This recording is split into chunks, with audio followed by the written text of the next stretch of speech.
An intro. I forgot to do an intro, so you just do the intro. We Does don't it even why let, don't you just click the intro? you to do an intro. does it even let you when you have the free StreamYards? Oh wait, I have Yeah. a camera. Yeah, There you we go. can. I Oh. was here right away. Don't blame me. You can easily click an intro button right now. yeah. We're live. Yeah. Woo! Hi, everybody. Welcome to Panel Breakers. Welcome to Panel It's your- Break Show. Fair, where it's your you week don't this know- week. Yeah. What? Yeah. Here, I gotta show you guys something. You see this? Rini, how come you no train with gun? You don't cut your hair. You cut your hair no good. That's a You train with guy, gun. I think. Is that a guy? That's Rini with her haircut. Dude, Asian, especially Oh, Japanese, love cowboy shit. And there's a bunch of these gun spinners on Twitter that I see all the time that are Japanese. Wow. It's really cool. Rini, how come you don't do this? Seriously, your tiger mom is pissed at you. Yeah, that would be cool. You need to make a future for yourself. Comics is too niche. You need to start spinning She's guns. probably scared. She's definitely scared of guns, so she is not pissed at me for not doing this. Okay, guaranteed, Irene probably owns more guns than all of us combined. I bet you guys don't have guns. I'm gunless. It's I true. feel like Phil would have at least one. My plan Yeah, is I to got like run. I'm Two just of them right here, baby. Yeah. Well, I think I would just like run away from the person, not Oh, at from a man with a knife? You yeah, a run knife out or of a your gun. in your own home, you wake up in the middle of the night and there's some guy who you can't really see because he blends in with the darkness. yeah, is, like, when coming at- when you wake up in the dark, they've cornered you in your house, and your phone is nowhere near you. Oh, for that I just Only throw one apples thing you at can him. rely on. No, I he's have like, a bunch of. Wow! He's like an Oblivion NPC when he's gone. yeah, what? And the pair, you're like, do you have a knife? And he's like, no, I have this AIDS needle, and I'm gonna prick you with it if you don't give me all your money. And even if you do, I'll probably prick you with it anyways. What do you do? I dive out a window. Head That's a first. good plan. I always do think of my plan if there's like a banging on the door, and I am like, okay, how do I climb onto the roof and go down the other way? It's like video game. You want to lose track. You want them to lose track of you, even if they have friends outside. I actually moved out of Atlanta city perimeters because their gun laws were absurd. It's like you couldn't even shoot a BB gun in your own backyard. I'm like, I'm gonna buy my house outside of city limits. Thank you very much. Yeah, that's I feel like that's most cities though. Yeah, gun laws get much stricter in I get large it, but cities. I also am annoyed by it. Oh yeah, for sure. It is. Well, the gun laws here are already like, you can't even smoke. You know, they banned smoking for people who were born after a certain year here. They're like, yeah, you're under this What? age, yeah. They have made it a law here where if you are a certain age, you will never be allowed to smoke in the country. England Like- is go on. Smoke like cigarettes? Yeah, smoking a fag, which means something Wow. different in America. Yeah.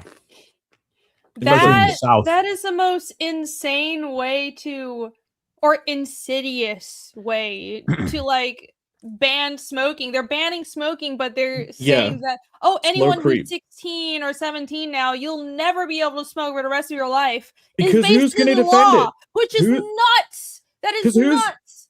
Because, right, here's the thing. Whenever the government wants to take your rights away, it's like they need to do it to the group that's going to be defended the least. You know what I mean?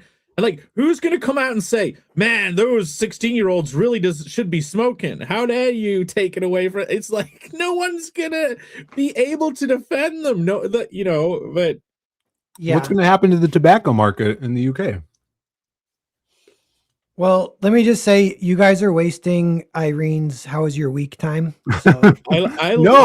Okay, Pat. No, right. I No, I love that you got too lazy to stop and start it every time she spoke because we kept interrupting her. That was This the is first entirely thing. everybody else's fault and not mine. I can't track the reclaim my time. conversation and I'm click stop and reclaiming start. my time. I have art to show. I'm Hold on, reclaiming hold my on. week. Just keep Pear, talking No, through the you hold timer. on. The Shut real up. thing is, Pear, you're wasting your auction time because your auction is going to close soon. So you should probably talk about that first. Yeah, No, but that they're tits. I'm talking about tits. Everybody focus on me. Ooh, hey now. I mean, he does. There you go. Hey, actually, so I was gonna show this on my stream with Bancroft earlier, but I got so thrown off by his game shot, it didn't show the artwork. Oh, you were entranced by So- the nipples. Yeah, I was entranced and completely derailed, but this is a piece for my art book. I've been working on the art book all week. I've been doing the pre-press and coloring and all kinds of stuff. So yeah, it's well underway, my Incurvate art book campaign. Go back it, but here's a piece I have not revealed yet. I said I was gonna do it, but here you go. I like dun, that dun. little skull on one of those boobies. It's Devimon. So if you guys remember, I did a Angelomon. It's from Digimon. Like I don't know Digimon, but Griever commissioned me at Heroes Con. So Oh, he so has you're a original poser? for the Continue. Angelwoman. Oh yeah, totally. Pear No, never Angel draws Woman. anything that he is Awesome. not an expert in. He never does fan art, guys. It never happens. I only draw So, pictures of anyways. Lena Dunham skinny. Oh my goodness. Oh, good for you. Good Make for me you. vomit. So I'm eating. anyways, so this is like the opposite piece to it in the art book. So I'll have Angelomon and Devimon. They'll be facing each other, and I'll color this up now. So that is my following task. But yeah, You should draw. back my art So book. cool. Hey, you should draw a picture of Lena Dunham like in a hospital bed dying of cancer as one of your next fan art pieces, and then add her with it. And That's see if dark. she- I might draw. Yeah, I was wondering. I wouldn't want to offend her, so I'd want it to be nice. But Well, no, but whatever it would be. she's funny, right? So she should be able to laugh at that fan Yeah. art. Funny tasting. They showed a tweet. She said that the cast agreed to come back and make a reunion movie when the show had enough people were back into it. Had like 20 years later or whatever. Mm. And she's like, and I have a plot, and I can't help but think about where they'd be now. And I was like, but the problem is she is kind of fat now. So I was like, if she lost some Wait, weight, did you say kind of? yeah. Well, she's like a little fat, yeah. She's very And- but- fat. I don't know if her character, yeah, if it should be that way. But you know what I was thinking though is what if you think about those characters and what actually happened to them after the show, is they would all get one-shotted by white guilt DEI initiatives, which is exactly what happened in real life because they're Definitely. kind of similar. Yeah, and she's in pursuit of the truth, so that it still runs into some of these issues. Actually, there was another tweet. Did you guys see? Thanks for the boob cam, Rini. This is a palette cleanser for the Lena Dunham rest of the talk. show. Yeah, it helps Yeah. equilibrate the But did vibe. you guys see Infowars got bought by the Onion? Yeah, now Yeah. Tim Heidecker is running the whole thing. That fucking Isn't that loser. old news? No, it it's happened well, this they've been week. trying to do it for a while. It was Oh, official okay. this week, and they have literally Tim Heidecker as the creative director of the whole operation. Fucking loser. Yeah. So with that though, there was some good commentary on that like it's a parody thing buying a thing that's kind of not parody, but still it's actually funny. Like Infowars is hilarious, like Yeah. unironically. And then it's something very ironic, just ruining it kind of. But it's a weird like free speech kind of thing. It's like you're filtering anything that's authentic and pure, you're filtering it through irony. It's very dystopian. You know what I mean? And it's not free speech. And actually the idea of Infowars being comedy and it like being healingly funny, unironically, is like the best free speech argument that I've heard in a while too. And we're losing that. So Mm. I'm having a moment of sadness for Infowars. But I wonder what Moment of and it's just the silence. memes. I don't watch the show. I just see the memes and stuff. But Well, the thing is, Alex Jones, yeah, he still exists. Would he yeah, just what's he gonna do? could it birth something better? You know what I mean? Like Infowars classic, but like the goblin guitar song that he did. It's like peak Infowars. You know what I mean? Those people remixed his talking about the Goblin's Nest as an indie classic. Like that's 5-10 years ago now. Maybe this pushes Alex to do something even better than Infowars. He's not Yeah. dragged down by the operation anymore, right? Like, he got bought out. He doesn't have to feel the guilt of firing people. He doesn't have to do a Smiling Friends where he's like, I'm gonna go out on top. Like, him being bought Yeah. out by a bunch of fucking losers and being like, hey, we're gonna be so ironic and funny, guys, and then it crashing and burning and dying. Yeah. Like, he'll be Phoenix from those flames, I hope. Or he could just Yeah. retire and It is like, it is an L for them because there's just no way they can do anything funny with it. Because it, like, what? You know, Yeah, when anyone is who the- laughs at it would just be so stupid. But when is the last funny thing The Onion did? yeah, they have Onion movie. fallen on hard times. The Onion movie? Yeah, I watched Yeah. I followed the Babylon Bee. I don't give a shit about the Onion. I've just set expectations. I do have a thing tonight, a presentation. See these Ooh. like these sticky notes? Wow. Yeah, awesome. That's exciting. I took photos of it, so I have it. We'll go through it. I have 11, of Hey. them. And it's based on Cool. this is film criticism and comic criticism from the 1940s, and it's Cool. cool. That's interesting. Yeah. Yes. 25 people watching. How's it going, everyone? And at 8:30 is when the first book, the auction ends. So get your bids in for that if you want to do that. Then it's every 10 minutes. And I think every book has a bid on it right now, just at Ooh, 100. that's awesome. Yeah, if anyone's got that link, you could drop it. Alex Yeah. has been dropping it. Maybe Per will pin it to Ooh, help pin. himself out a little bit. Pin it to- Yes. Don't Yeah, tell me what Pat- to Need do. the link. What Just did you I'm saying s- that means I'm not going to do it. Just kidding. Okay, My bad. then I'll repeat. You should definitely pin. You must pin. It has to be pinned. You must should pin. definitely not pin it. We Reverse demand it be pinned. psychology. It says all I can do is my only option is to ban Dale. Dale posted it. It says I can't. Are you not What? even? What? You're not even logged into your main account. Yeah, I'm like, I want to pin it, and it says, "Do you want to ban this person?" I'm like, "No, I want to pin it." Oh Sorry, my Dan. gosh. So to do a little sales pitch, there are 5 signed by both Per and Mark Millar copies of the Vatican City trade paperback. There is even a remark on the inside front cover. It's a book plate. There's 5 of them. They all have bids, so they all should be purchased. If you want to grab one instead of the people who are currently bidding, you need to click the link, check them out, and try and get in there before the clock runs out in Yeah. about an hour. There's actually, I think there's 16 that exist in the universe, and yeah, to get it to 17, you'd have to track down me and Mark, and so like that may or may not happen. But yeah, so 16, 5 are going on sale. I'm going to sell 5 more, and then I gave one to my very close friend who I owed him a really nice present, and I hope he appreciated it. I told him too. I was like, "This is one of 16." He's like, "Okay, cool." I'm like, "Do you understand? Signed by me and Mark Millar with a remark." He's like, "Oh, thanks." I'm like, "Okay, you better appreciate." He's like, "Oh yeah, thanks." Yeah, so I'm only releasing 10 though, so I'll have 5 in the vaults for years and years and years in case the world ends. I'll try and get safe passage through war-torn territory Yeah. with those 5. Oh, you trade them, right? You'll For be able to water? buy your way out of a camp with one of those. Yeah. So that's my plan. So there'll be, if you want to buy your way out of a camp, be sure to pick one up here with. It's true. yes. Great selling point.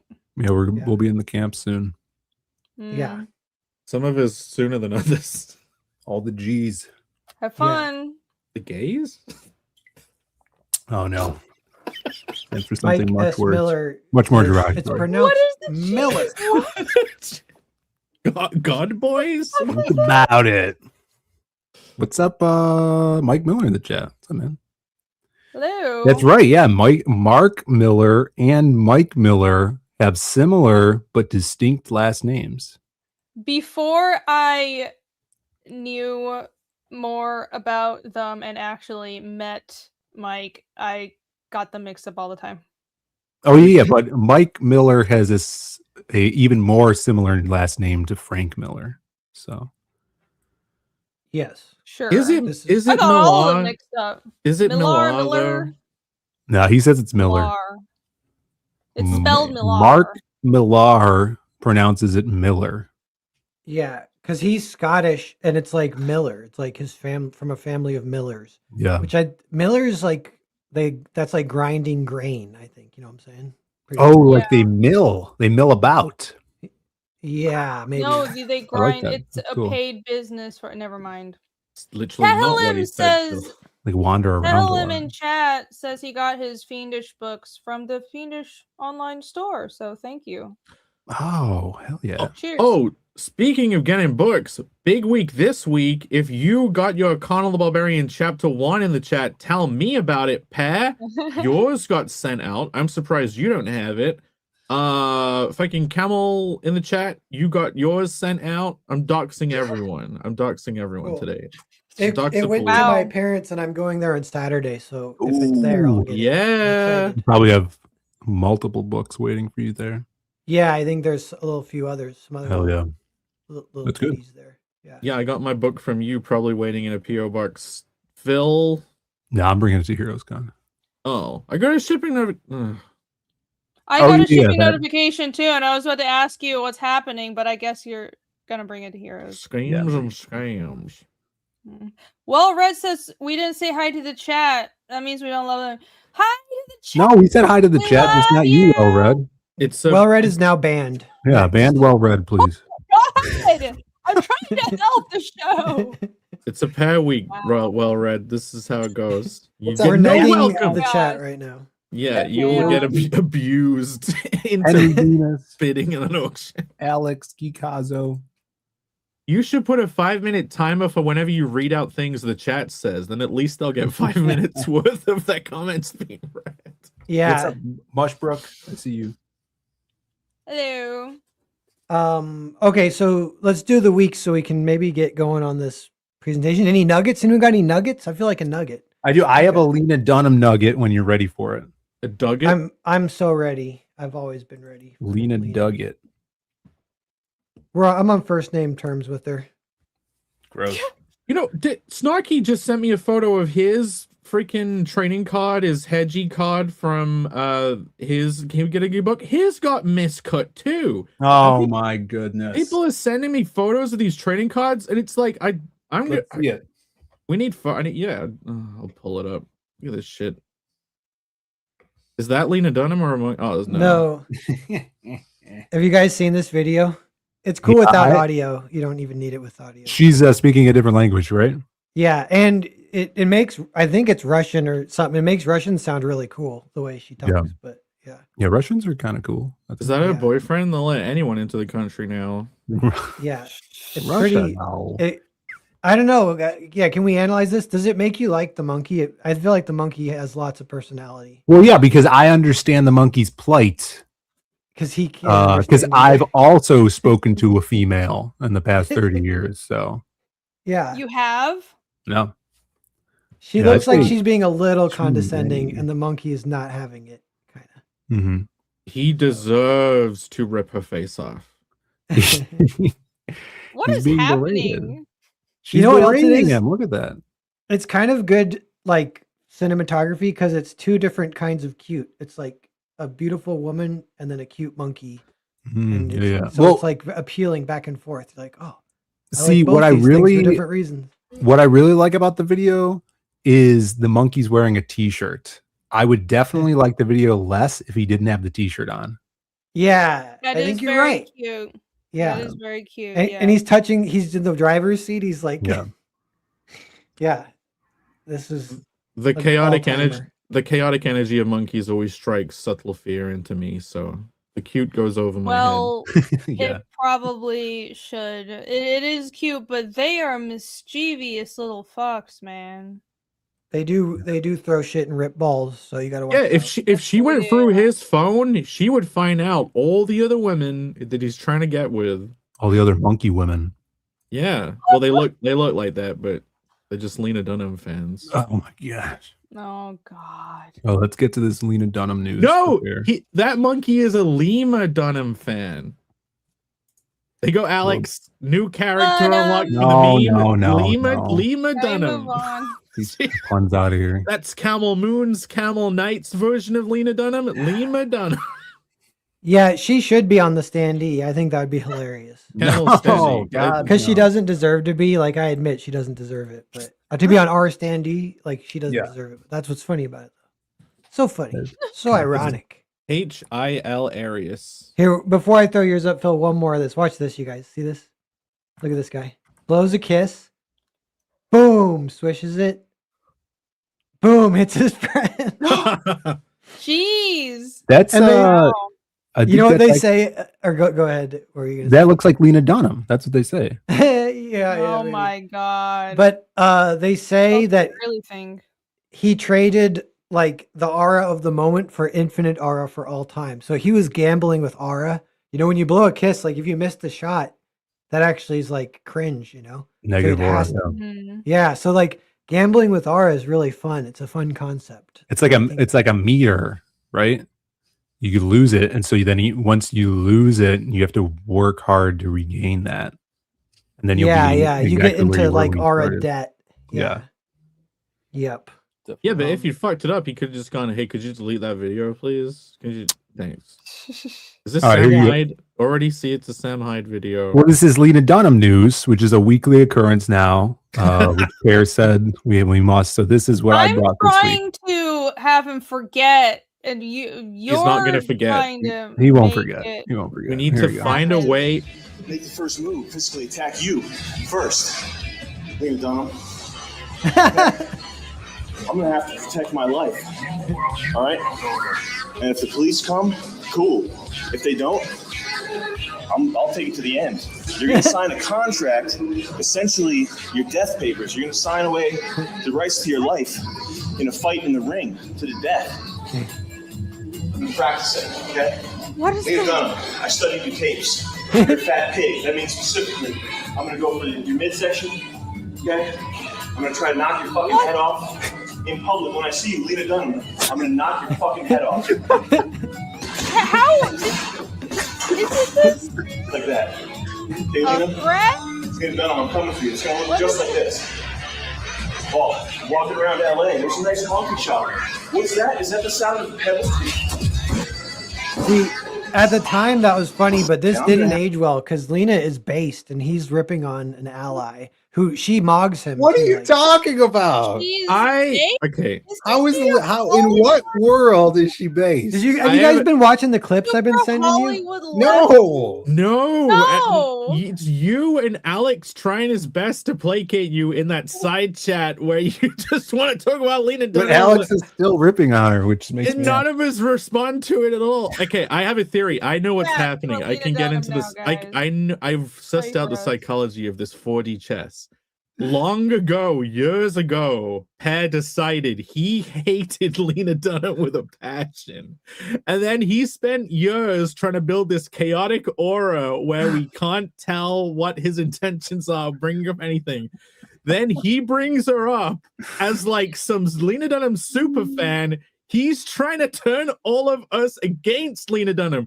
This combat situation, this is him seeding the ideas whilst bringing up reverse psychology earlier.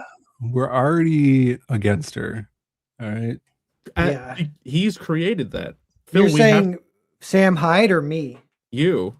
Oh yeah. I mean, I think Sam Hyde might be doing He's trying to throw us off by saying he doesn't know what I'm talking about. that. Yeah. Yeah. Now I forgot what I was gonna say, but oh, there's a clip in Girls where Lena Dunham is like, the guy's like, so you do eat meat or you don't? She's like, oh, I do, but only for the past like 6 weeks. And he's like, what, you started? She's like, yeah, I was vegetarian, but this guy I was seeing, he only had a deer that his uncle gave him in the fridge of frozen meat, and I didn't want to go to the store because if I leave, then he always locks the door and I can never come back. So I said he could cook that and feed it to me. So we cooked that deer meat and I ate it. And she's like, and I took one bite and I felt like my entire body was getting filled with like much needed like ecstasy and energy. It was just filling up with, and he's like, life force, yeah, protein, you need meat. And she's like, I know, I'm never going back. So I'm like, yeah, based. She's like, who would write that? That's just a character. Okay. It's just a character, I though. think- Yeah. That doesn't mean I she can tell that is you like live that. near Portland because you're so starved for a woman that has even a modicum of common sense that is base to pair. Those are just they're just Yeah. characters, Bear. Bad. Yeah. Yeah, can well, totally- I think it's good. It's just fun writing. And I think the one thing I've said in defense is it does remind me of the manga where if you have a manga where they say these things that you're not used to hearing and that they could be very simple things like, oh, eating meat is actually good for you. You're like, oh, they actually wrote that in a show, like a character saying that word. But the crazy one that she did that's actually kind of crazy, and the people it was going viral within right-wing circles. And there was a right-wing guy I follow. He goes, Lena Dunham playing 4D chess over here. But it's Adam Driver's character. It's in season 4. His girlfriend gets an abortion without telling him. And I they did kinda watch get, that one when you posted it. Oh, Yeah, I they saw get in a that fight one. about it. And then he tells her, he's like, it's evil. That's how he like ends the argument. And that I was like, oh, no, but again, like, that's good writing. Like, she totally wrote the way that conversation should go. I like when he threw everything off the desk. Just, Yeah. like, knocks everything I down. don't know if that was so much her. Okay, did the story portray her as right or him as right? Because I only saw the clip. Yeah. Because it could be plausible that the story portrayed her as right, and they was trying to portray her as Yeah. I'm so stoic and independent, but any normal person would be like he had a totally human rational rational but also emotional response to what happened, and to me he came out looking better, but the show could have intended it the other way around. Yeah, but I think it's almost like her show. This could get a little bit into some what we're talking about here. It has moments where it doesn't have like intentions like that, where it's not trying to like manipulate the audience. It's just trying to like kind of be like just be like chill and cool or whatever. I liked And, the deleted scene where they filmed the actual abortion. Yeah. Yeah, they should have kept that in for Jake's sake. Yeah. Fucking Jake. On the DVD box set. But Mhm. you know, it is like a situation like Alan Moore with The Watchmen, because publicly Lena Dunham is very pro-choice, but she can't help but write, you know, honestly about if she has two characters at odds about it, she's not going to straw man one of them, and like Showing both sides of it. yeah. So So does This this is just when Adam Driver is a good actor. yeah. does he this is. mean from your analysis, Alan Moore is a based god? Yeah, I like Alan Moore. Yeah. I think I definitely excuse liberals if they write good. I just 100% I'm on board, and a lot of them do. So, Sure. but you'll see, a lot of times it is trash, and then you hate it. And I don't know, and I don't know. Yeah, if you get into right wing, if they do or don't, I don't even know. I feel like they aren't that good necessarily. If someone isn't still writes that- something good, they're still tapping into the god force within them. Yeah, that's Yeah. like what people kind of say is happening with Lena Dunham, where it's like, Mhm. yeah, At, in at a real life, certain level, yeah. Go ahead. yeah, I was just agreeing that at a certain level, the art, you're just like a conduit for the art. So it's like the situation with Rorschach not being interpreted very differently by viewers than the creator. And but that's because the art took on a life of its own, right? Yeah.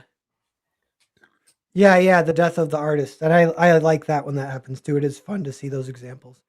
All right, do you guys want to solve this mystery really fast? About all the NASA dead nuclear NASA. engineer found dead, burned, and Tesla vanished from his home last year. I mean, is this linked to the other 11 scientists that have been killed? Yeah. 'Cause Okay, they're around. There's like 13 of them. Well, here's the my wiki again. my theory, private industry assassinations that are not New World Order assassinations. Yeah. I think it's like existing energy industry doing some kind of like mob level, not like super mob, not the mob, like Club of Rome, fucking people who control the world shit, Like, I think this is a sub-level of conflict. This Why? is... They're on the precipice of... Free energy has existed. It already exists. So yeah, it's like they're competitors. It's what do they call it? It's like espionage. What do they call it? It's like business espionage or whatever. Corporate espionage. Corporate espionage, yeah. Except with assassination stuff. Yeah. It's like, I think we've had free energy for so long. You know that whole effect where it's like everyone's pulling from the same well? I think in Black Book projects, deep state style, it is so common to have 0 point energy that like it's just spilling out everywhere. Like these scientists on deep state, they're just in the system, and there's so much oil underground that it's like bubbling up through like random holes in the ground that are these scientists. And the existing energy industry is like, we need to put the kibosh on this by killing them all. Yeah. The other one I'll put forth, I don't know if I believe this, but I was thinking there might be a possibility that it's like a hoax, but not like a false flag or conspiracy or anything. It's more just like maybe 10, like, because I did see, I think, of like the 13, like 2 on that list died like 3 years ago or something. Like, so in these 13 deaths, it's over the span of like 3 years. And you're like, okay, 13 scientists dying in 3 years. Is that normal? Like maybe that's normal. It's either it's either the death thing or like you're saying, they're all in witness protection level lives now. You know what I mean? They're still alive, but they're in the other realm. It's sure people die all the time, but then it's the people going missing with no explanation at that, all in that field at that level. It's one of those things where it's like, yeah, if this happened in comics, would it be weird? Yeah, it would. I bet it's a pretty small pool of people that are specifically at that, in that industry at that level, right? Yeah. Hey, they could have been defecting to China, and then America's like, nope. Oh, great. What if it's just like a distraction from various things like Iran and or promotion for Steven Spielberg's new movie, which is about seems like a really waste of a distraction and too small of a distraction. Could it's be like a distraction. Oh, here's a one article. Distraction, they could blow something up again. They could blow up Lena Dunham. Or they could blow up a spaceship like the Challenger, and how all those astronauts were found still alive. Aww. Yeah. Wait, what? No. Is that a... Look into it. Yeah, that is like false flag, I think. And if you're trying to categorize... You think that's a false flag? Look into it. Think about it. I'll remain open-minded. Yeah. Never heard that, though. But yeah, because now I kind of want to see Steven Spielberg's movie, because I hate aliens. I think they're demons, and I think they're stupid. I think demons are even maybe a little stupid. So then... Now, man, demons are fucking real. I don't like all this talk about it being aliens, is what I'm saying. Crazy. The demonic force... Demonic influence is fucking real. Demons are like robot entities, but in the energy plane. Yeah. They're the forces that make the world work, and we kind of personify them via our interactions with them. That's what I think. Yeah. They have no free will. They're not choosing. So I'm wondering about the Steven Spielberg movie, though. Like, I got to see it now, I guess. They got me because of the dead scientist. I haven't heard of it. It's about first contact. It's called Disclosure, and it has the Greys in it, supposedly. Yeah. And I'm more about the tall whites. Yeah, I relate to them a lot. Yeah. Big fan. You like the you like the sideburns. Aliens, those guys. The tall whites. Yeah. I saw a thing the other day that was about the mantids. That the mantids are not like actual praying mantises. They're just their energy entities. Say mantids? The mantids. Oh, okay. Like mantis. Yeah, the mantis man. Like apparently they're just a celestial energy entity that lives in the sun. But then if you meet them, you meet them. Never heard of this. Sounds like a cryptid. I'm done. You're too slow. The clock of scorn. I'm done. The clock of scorn has been. I was segueing. Look, you see this? Philbo posted his beautiful photo of his products. People have been getting Connell Chapter 1s.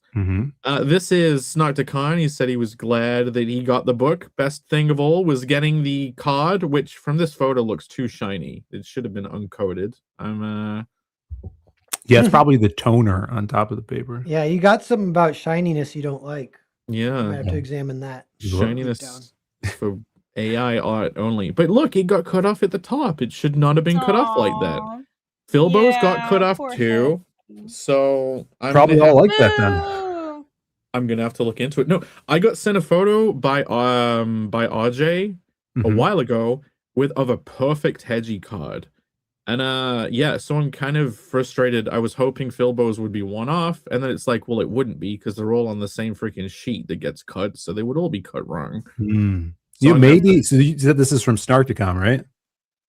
Yes. So maybe he cut that piece off and then ate it so he could have, you know, something that Irene dreamed out of him all the time. to become part of him. He wanted to be one with the art. He is not that weird. No. Look, no, I will defend Snarky's honor. He actually has the whole little bundle there. Underneath the hedgie card is his free pack of 9 item cards that work in the cockfight card game.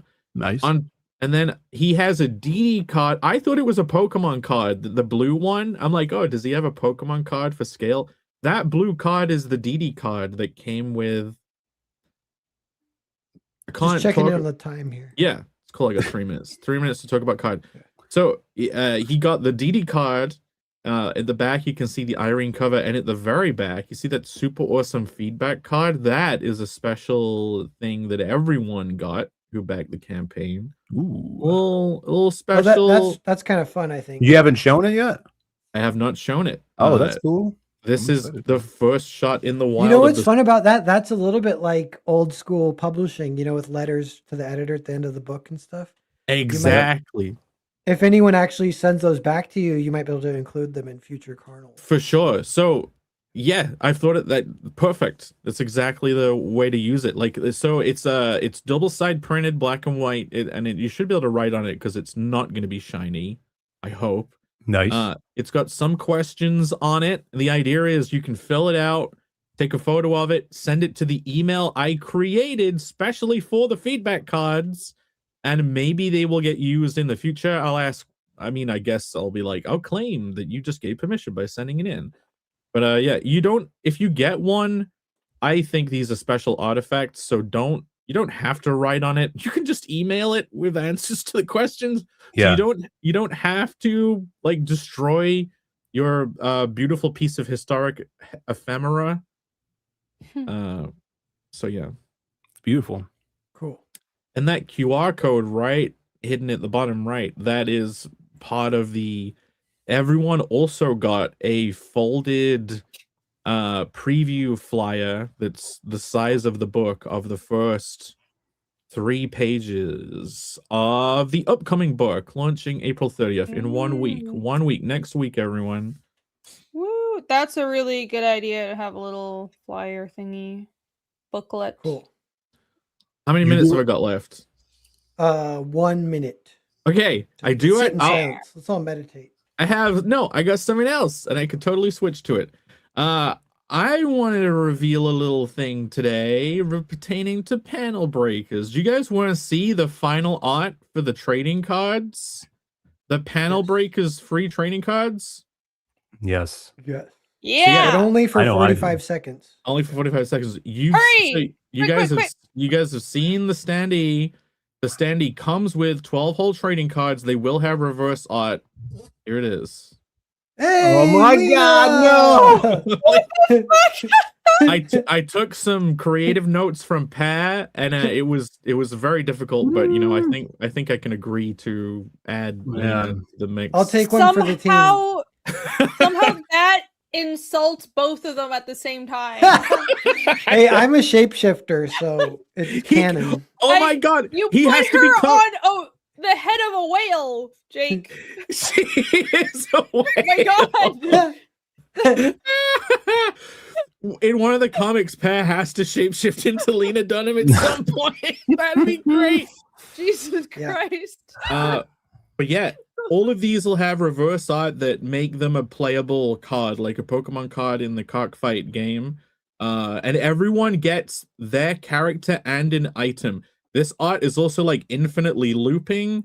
If you see right at the edges, Camel's arm is like edging in here, and then he's over here. So anyway, we've got Bancroft, and we have Bancroft's special rollerblades. I think I'm gonna call them the self-made high rollers, because he is a self-made high roller in the gambling capacity apparently.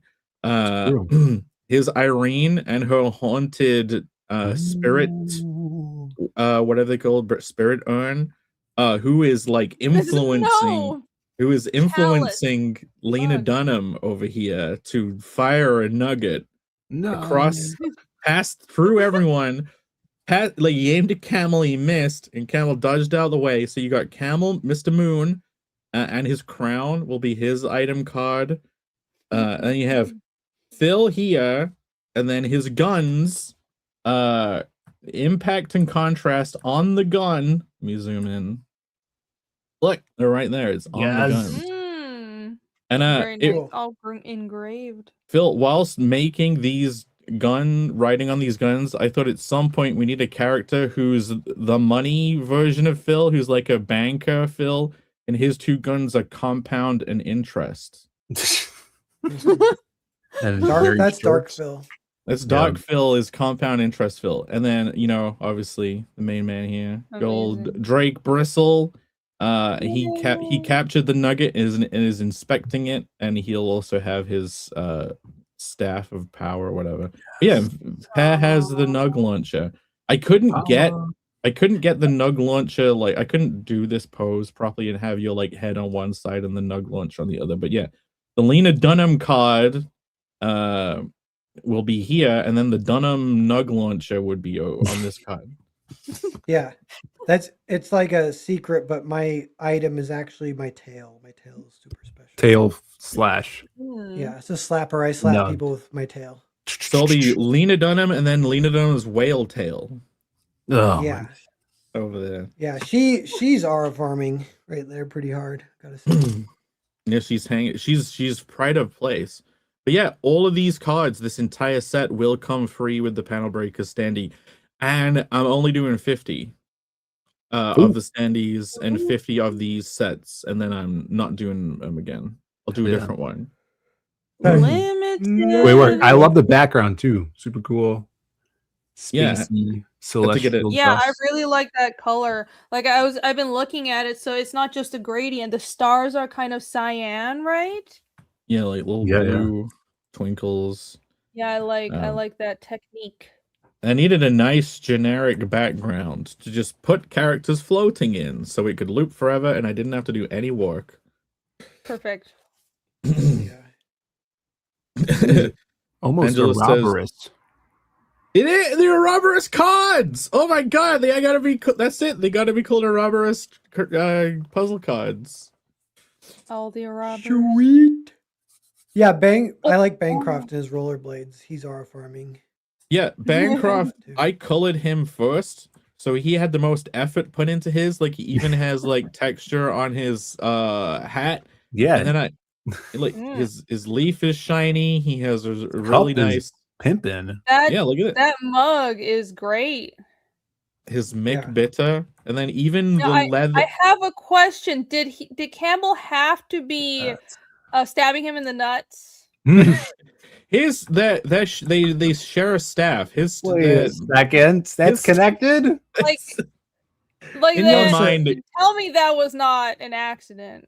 Yeah, look, that's you know, it is connected. Oh no, where's my nugget? Is my nugget flying up then towards Jake Bristle? Kind of. Yeah. Look, so yours nugget is flowing past Camel. It's come on the other end. Bancroft is looking at it as it goes past him, cool. And then I've captured it and I'm inspecting the golden nugget. Yeah, I like the expression on his face. So it's all connected from.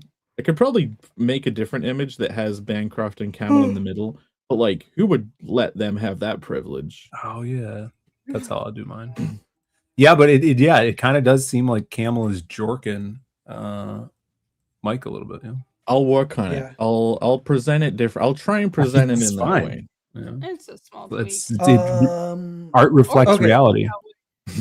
So Rini went, Jake went, Phil, how was your week? Freaking awesome. Super cool week. Everybody is getting their packages and posting a bunch of stuff on X. Thank you guys so much.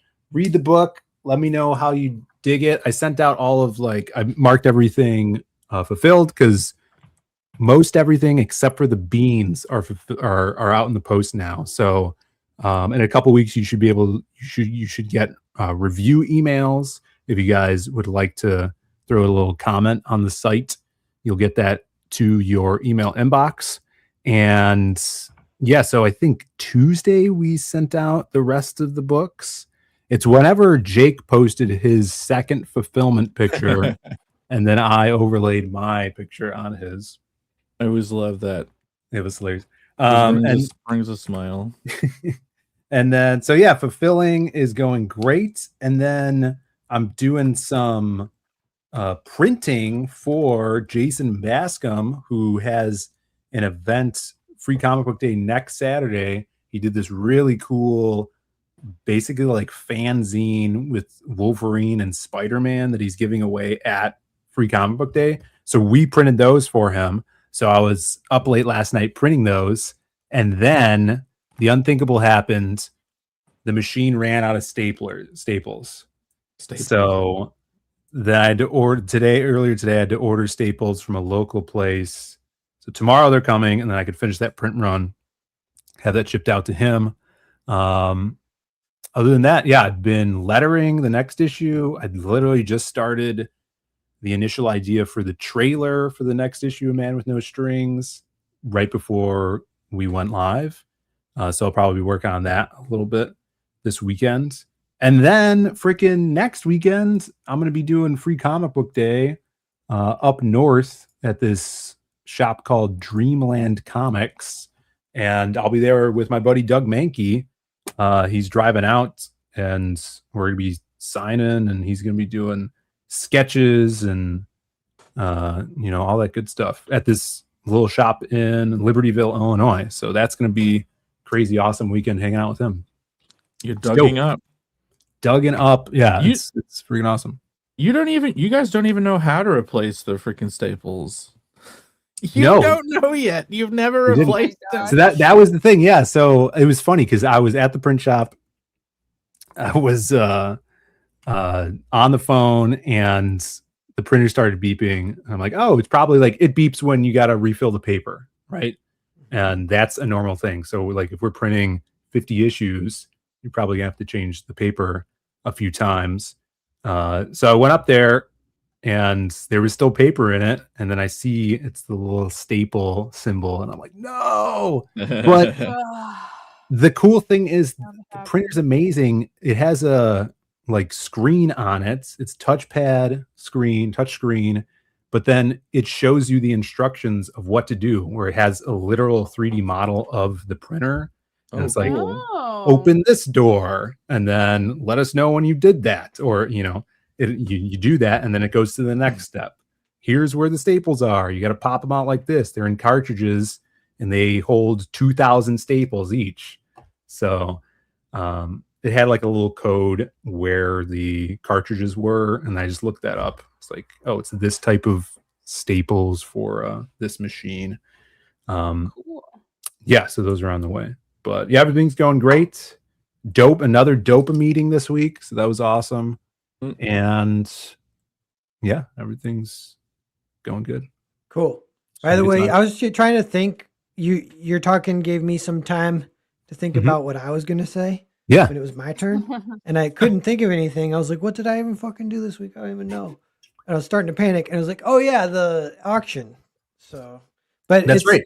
Now it's your time, and we got like 3 minutes until the first one ends, right? Yeah, so we can start the timer, and I'll still see if it works. So, yeah. So the first one, it's this one here. It says 2 bids at 100, ends in 2 minutes. So we'll just see, and then yeah, they're all a 10 minutes after that. You can see. We'll see how they all have a bid on them. couple have I- 2 bids here. I wonder what the strategy for people that bid on this is.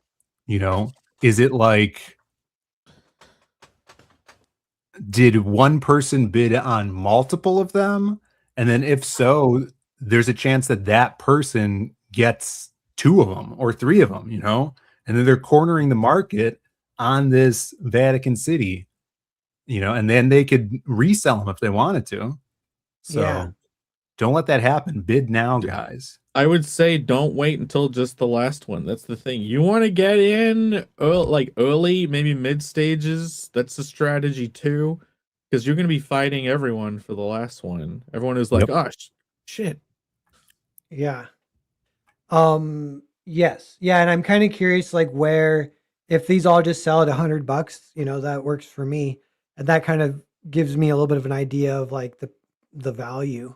Mhm. And so then the next 5, I might not even do an auction. I would just put them up at 100 each. And Yeah, it's smart. Yeah, gauging the market there. Mm. yeah. So Um, this is all you did this week?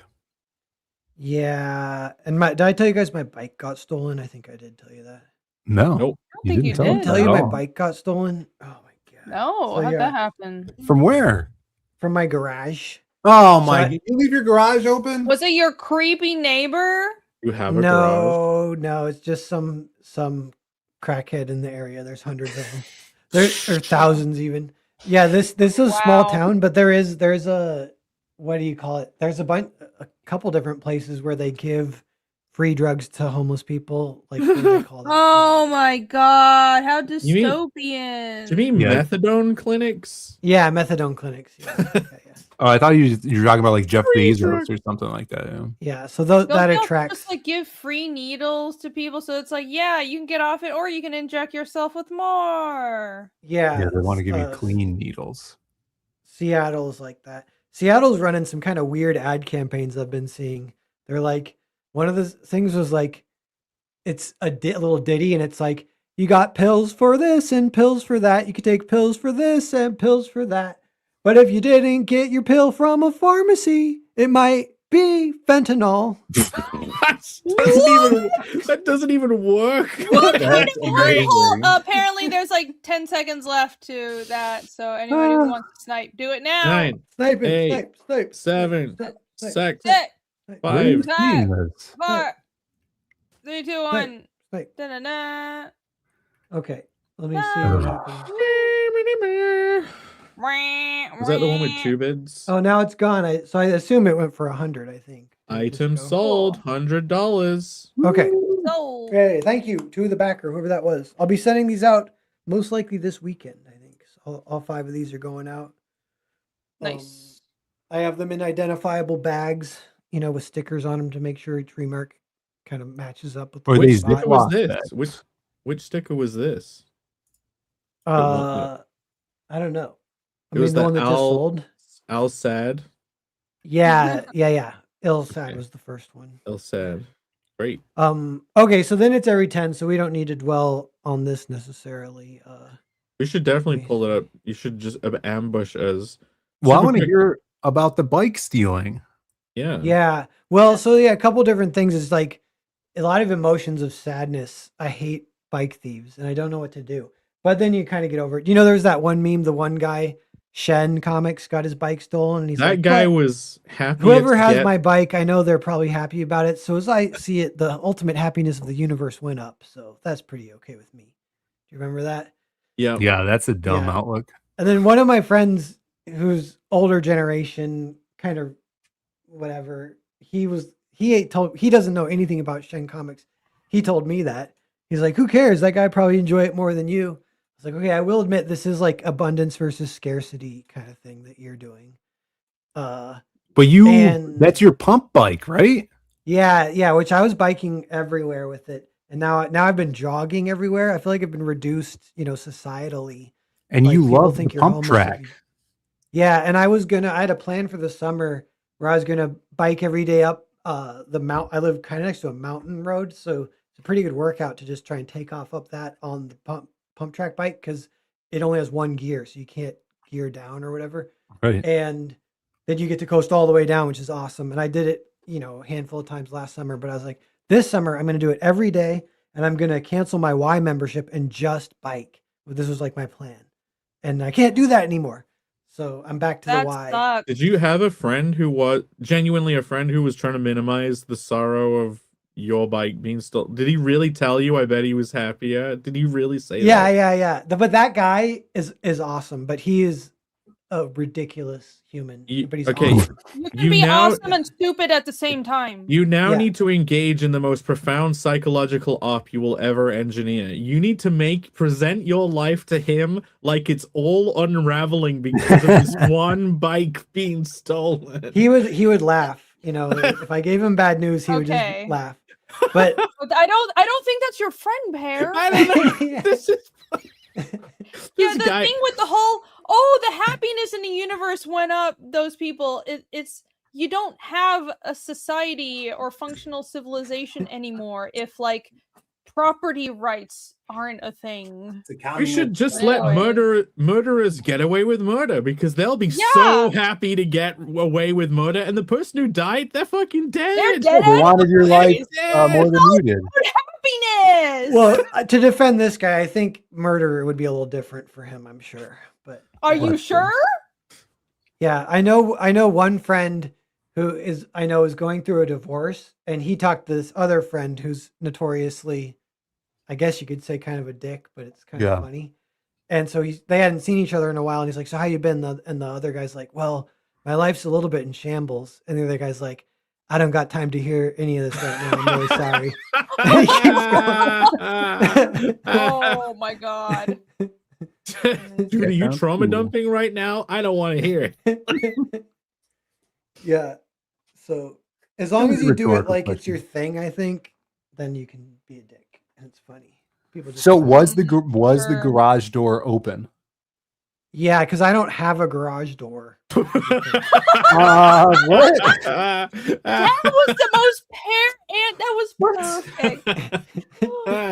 Perfect. But yeah, it's like it's this old shed without a garage door. But now me and my dad, we built a new garage door, just like a facade over the front, and bolted it to it because the shed is like all wonky.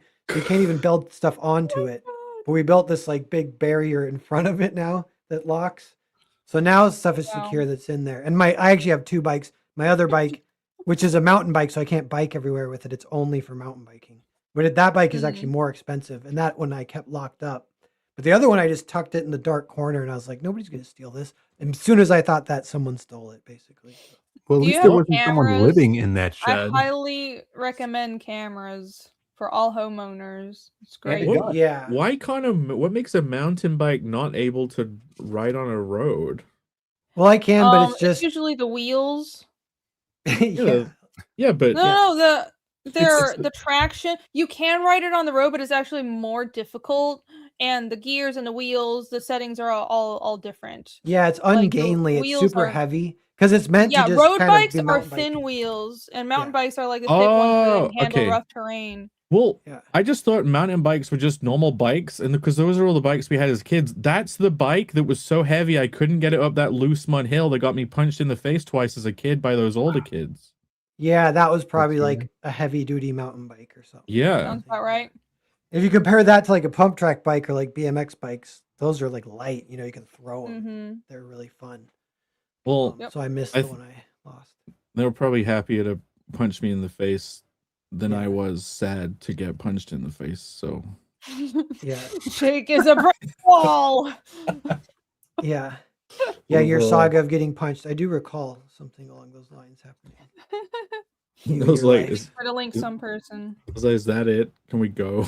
Yeah. How's that cat?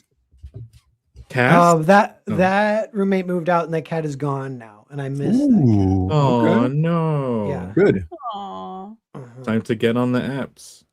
I hate cats. Yeah.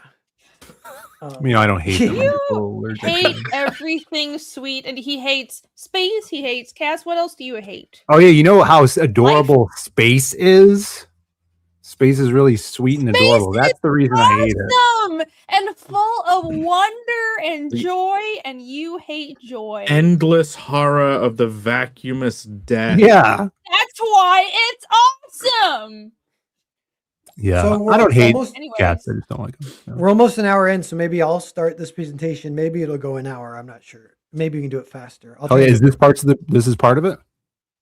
Yeah. So yeah, loosely, this is all like criticism style. My intro is that I've kind of been getting into criticism, and I kind of got some thoughts on it. I feel like it's not opinions. Like criticism, it does not matter if you like it or not. You know what I mean? Like, and it does not even matter if how you would rate it from 1 to 10 if you're trying to be objective, like that kind of stuff. Like that's almost like the least interesting. It's almost like a bad rap on criticism is like 2 thumbs up, 2 thumbs down, or like Rotten Tomatoes, like, oh, 90% are Rotten Tomatoes.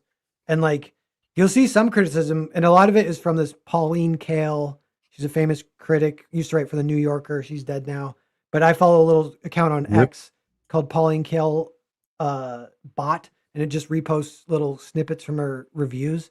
And those are like legit. Sometimes they're like kind of like mind blowing. You read them and you're like, and I was gonna say I haven't had the experience of getting my mind blown since like my 20s. It happens all the time when you're young. You can just read any sci-fi book and you're like, oh dude, that's fucking mind blowing. Or you read any philosophy book or any self-help book, it's blowing your mind. And then yeah, when you're like late 30s, it's a rarer occurrence to get your mind blown. But I'm still finding mind blowing stuff in the space of criticism. And so there's a account on X named Genuine Class who's kind of within this like other sphere of X that kind of does some film criticism style stuff. I really enjoy his tweets, and he and I have streamed a couple times now on my channel. And he told me about this book, and he said, I don't know if he said Pauline Kael learned from this guy, but it says in the intro of this that Pauline Kael learned from this guy. And it says some things about this, like there was a movement in like this guy died in like the 40s. He was 37. So he died young right after World War II. Aw. And but he was kind of really into that scene. But they say there was kind of a scene in New York of critics, and one of the things they were trying to do was like unmask stuff.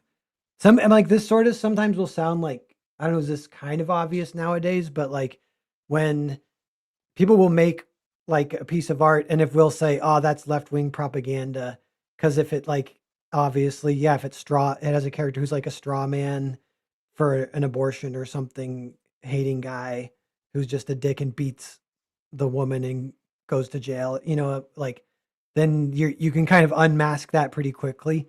But the other thing way you can put it is like you're kind of like trying to psychoanalyze the artist, which from an artist perspective, that's kind of fun because it's a little bit it can make you self-conscious, and it's a little bit like scary to realize like, oh, you're telling me there are people out there where their specialty is to like look into my soul when I'm just writing about like superheroes or something. I am not writing about my life.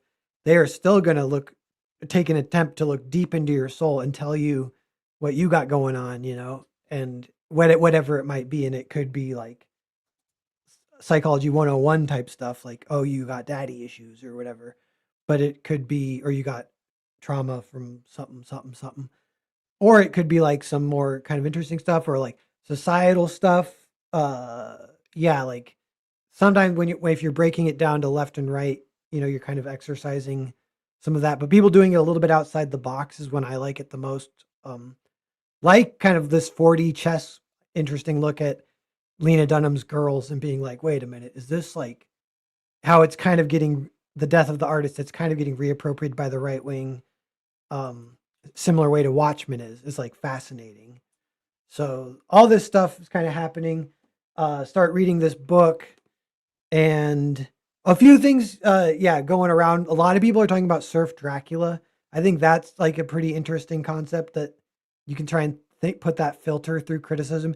And from our perspective too, when everything you take in when you're like reading good criticism, I feel like it can like totally help your own work, but it kind of just depends. Like I might get a little paranoid that it could hurt your own work if you get too obsessed with it, or you get too self-conscious, or you get like a reaction where you're trying to avoid, like, you're like, no matter what, I can't let them know that I have daddy issues, so I'm gonna make sure I don't put anything like that in my story, and blah blah blah. Oh, that's when you're gonna make bad art. If you're avoiding people being able to psychoanalyze you, it's like, who cares, man? Put it out there. Like, have faith.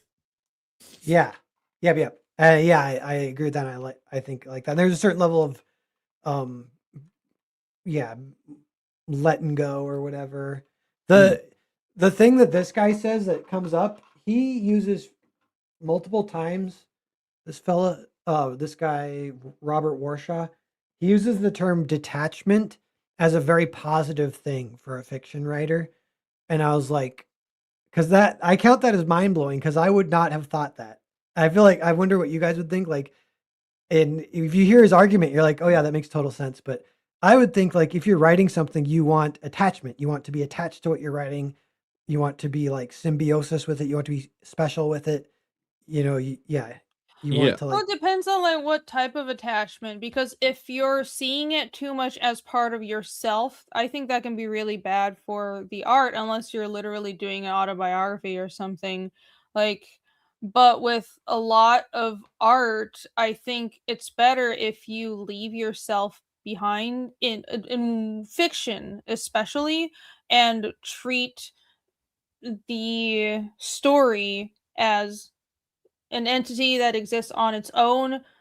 It's almost like yourself needs to fade away and you're just like channeling the story. I think that works better for fiction if you want to yeah, make it and that's really more immersive. like a little bit more like detachment, right? I guess, yeah, Yeah, it could be phrased that way if that's what he yeah. means. I think that's a little bit the way he uses it, but some of it, this is the other thing about this book.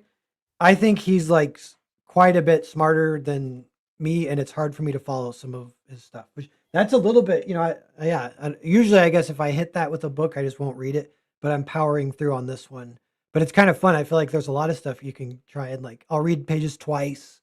I'll try and think about them, and stuff like that. I'm very So, pro detachment too.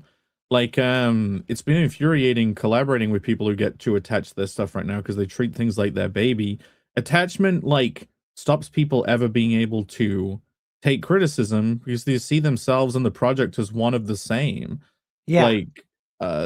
Like they are their art, and it's I don't think you'll improve because you'll always deflect.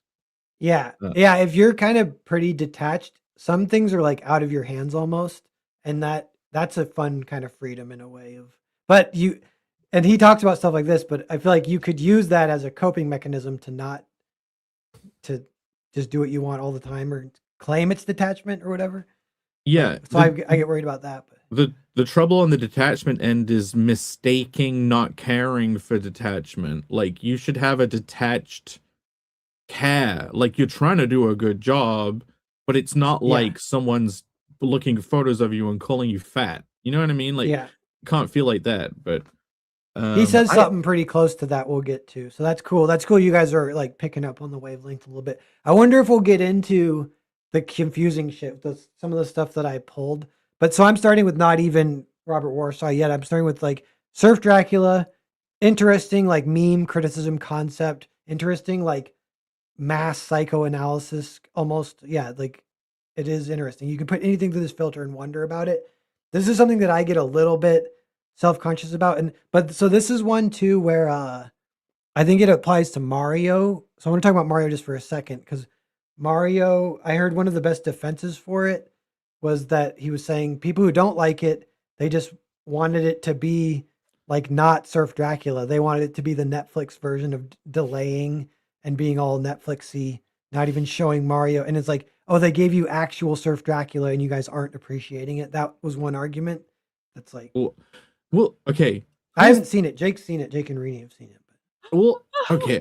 I do like the point you're making because I wonder if the person making that comment has seen it. See, the thing with the second first Mario movie, great. That really did feel like Goldilocks zone of Surf Dracula. You had all the stuff shoved in. The second Mario movie, Dracula is surfing every 10 minutes, and by the end of it, you're like, could you stop fucking surfing for 5 seconds? Well, that he's is funny. surfing, So but it's like also the for other no end of the reason. spectrum. Yeah. Yeah. Yeah, he's surfing, but also for no reason out of the blue. That's what the second one felt like. Yeah, like why Yeah. is everyone surfing now? Wasn't Dracula supposed to be the one surfing? Like why is Yeah. So this is another one, like, this is crass, I'll read it, but it's kind of funny. But this is actually a little mind-blowing criticism. It relates to Robert Warsaw and stuff he talks about. But yeah, so, and it relates to stuff we've talked about. But so this person Lil says, talking about Mario, like, I just went to see Mario, gets out and goes, it felt like I was the one doing the dick sucking instead of getting my dick sucked. Okay. Okay. Well, I agree with that already, but if you want to add this on. Oh yeah, and then this person kind of reframing, but just saying, yeah, the movie feels like it's watching you for funny reactions instead of you watching it. So Okay. That I did feel that. It's like the feeling of when you watch that film, you're serving the Mario franchise by watching the movie. Like the Mario franchise is not entertaining you. It's like, guys, do you get it? Do you get the references? Yeah, way too many member berries. This is a Mario movie, didn't you know? Did you know this is a Mario movie? Okay, movie, we get it. We get it, Mario movie. Yeah. So yeah, it's like needy, and it is like, as far as detachment even or not, it's like weird where it would line up in these things of what is it psychologically. It's definitely needy, which I would think would be a negative. But maybe just the fact that it's such an extreme of neediness that it's kind of, you gotta watch it, because it really is like a Mona Lisa's expression level of movie to have a take on, because like it doesn't suck. Like it is visually beautiful, and it doesn't even feel desperate. It's doing all the things the desperate person would do, but it doesn't feel desperate at the same time. It's very, very confusing. Yeah. Andrew Wyatt. Oh, sorry. I wanted to point out Andrew Wyatt's comment about how can you not be emotionally engaged, not attached. The story needs to be. Basically, you're the first one testing out the experience. So, like, I think the point is to not let your emotions lead the story, but let the story play out, and then follow the story's emotions, and feel out if that's what you want the readers to experience. But like, if you're saying, I want to feel a certain way and therefore I'm going to write this into the story, I think that's the wrong approach. Oh yeah, so okay, I love Wyatt. This is please do not take this as like a criticism of you. I love that comment, because that is actually impossible. So Jimi Hendrix never gets to listen to Jimi Hendrix. You never get to read your own book. Like, you are actually never able to experience your own. You're right. The only way you could is if you get bonked on the head, go into a coma, come out, forget you wrote You it. could try. A good writer, I think, could come close. Maybe. It's just so I read my own books every day, just to let you guys know. But you can't experience them like someone who didn't create them. You know, like, I'm joking. No, I know what you mean.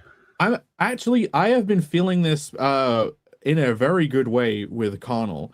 I know that what I'm creating isn't what I feel it is. I genuinely am creating things that could create like a concoctive feeling in a reader's mind. And I'm looking forward to getting the feedback to see if it worked and where it sent people. I know for a fact that the readers will not be feeling what I am feeling, but I know all the ingredients are there to create something epic in the reader's mind. And I'm looking forward. That's why that feedback card is printed and included in everyone's package. Like, that is important to know what it becomes for them, because it becomes something different. Yeah. Yep. So this segues a little bit as far as like some of the stuff we're talking about. I think if I go to the first, maybe back here. Okay, this is towards the beginning of the film. The book. These come in order. So this was like the intro. A guy like does an excerpt. So I'll try and read it pretty fast. And maybe we'll get to like what this book's sort of about, and that is all weird a little bit too. But beneath all the social meanings of Chaplin's art, there is one. You guys know Charlie Chaplin, the silent film guy. The Hitler guy. All these movies are like of old shit. Great mustache. Yeah. of Chaplin's art, there is one insistent personal message that he's conveying to us all the time. It is the message of most entertainers, maybe, but his especially because he is so great an entertainer. Love me. He has asked this from the beginning, buttering us up with his sweet ways and his calculated, graceful misadventures, with those exquisite manners so perfectly beside the point, with that honeyed glance he casts upon so often, lips pursed in an outrageous simper, eyebrows, mustache, moving, frantic invitation. Love me. And we have blah, blah, blah, blah, blah, blah, blah. So he's using that like half as like he's roasting him a little bit. He's pointing out that he's kind of needy, but then it gets weird because, yeah, and he kind of recognizes this, like Chaplin is recognized as an all-time great. His movies are great if you watch them. And he's kind of like, yeah, but you're like trying too hard. You're really needy. And that is like, yeah, that I almost get confused already just on that level. Cause it's like, okay, you are making a pretty valid psychological analysis of the artist, but it kind of doesn't affect the art. And you acknowledge that. You say the art's good. So it's like if the artist changed it and wasn't needy, it wouldn't even make the art better necessarily. But in your guys' experience of Charlie Chaplin's work, have you felt this? I haven't seen enough Charlie I'm not Chaplin. well versed. Yeah, I don't think I've seen enough. But when I see that Love Me, I think of the Mario movie is what I think of. It's like the dick sucking versus you sucking dick of the movie, whatever. Didn't he marry like his 15-year-old cousin or something like that? Yeah, he married Lena Dunham. That's who it was. Ye olden days. Yeah. No, actually, no. He fills into cancel culture. Possessed Lena Dunham's body after the morality. It was the past, Phil. Okay, so I don't know if there's any like we can kind of maybe we'll go fast through some of these. No, we don't have to, because like there is something to pull from this. Who can you not say this about? Like, I'm worried. I'm kind of concerned that this is like basic and not deep, because who's making creations that really does not want you to say, "Hey, good job, buddy"? You know what I mean? Like, who does not want to be loved for that art? They can mask it. Yeah. Well, he does a review of Crazy Cat later that I pulled from. Do you guys remember Crazy Cat or know what that is? You mean that's the cat with the keyboard? And no, it's like kind of like iconic cartoon from like the 20s or something. You mean Felix? Not Felix the cat. No, Crazy Cat with a K. Oh, a K. Yeah. Crazy Cat. So, he reviews Crazy Cat and he positively, as like a compliment, he's saying like at its best, it has a feeling of play where he doesn't even notice us and he's not even trying to entertain us. And he's just doing Crazy Cat. And I was like, okay, so other end of the spectrum, he's picking up a vibe from Crazy Cat that is the opposite of Charlie Chaplin. Isn't that kind of meta though? Yeah, a lot of this is maybe a little bit meta. It's a lot of it's psychological. Yeah.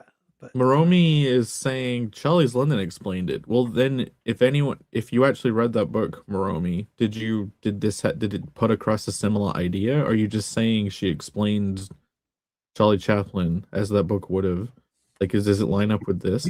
I mean, if you think about it, put yourself in the mind of someone back then. It is a lot of razzle dazzle in this stuff, right? Like throwing that log in front of the train and stuff. It's like, haha, look how clever I am.